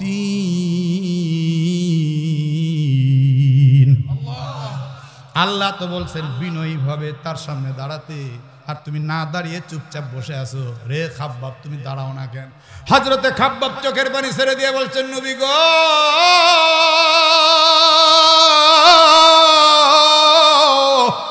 আমি কেমনে দাঁড়াবো? আমি কয়েকদিনের ক্ষুধার্ত, আমার পেটের মধ্যে পাথর বেঁধেছি। নবী দাঁড়াইলে আমার মাথা ঘুরে আমি পড়ে যাওয়ার ভয়ে এখানে চুপচাপ বসে পড়েছি। আল্লাহ নবী তখন বললেন, খাব্বাব, তুমি আমার জামাই ওসমানের কাছে যাইবা। জোহরের নামাজের পর ওসমানের কাছে গেলে তোমার ভাই ওসমান তোমাকে প্রচুর পরিমাণ খাবারের ব্যবস্থা করে দিবেন।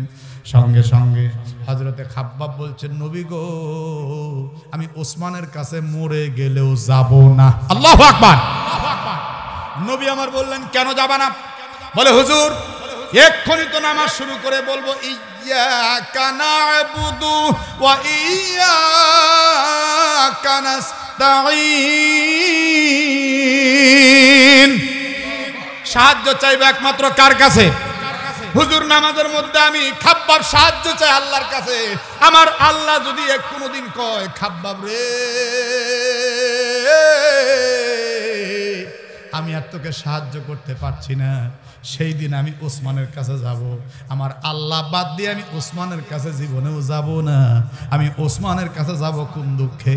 আল্লাহ নবী চোখের পানি ছেড়ে দিয়ে খাব্বাবকে দাঁড় করিয়ে বুকের মধ্যে জড়িয়ে বলে, ও আমার সাহাবারা, আমার খাব্বাবের ঈমান এখন যেই পরিমাণ ওজন হয়েছে, এ ওজন যদি এক পাল্লায় রাখা হয়, সারা পৃথিবীর ঈমান আরেক পাল্লায় দিলেও আমার খাব্বাবের ঈমানের ওজন যেন বেশি হয়ে যাবে।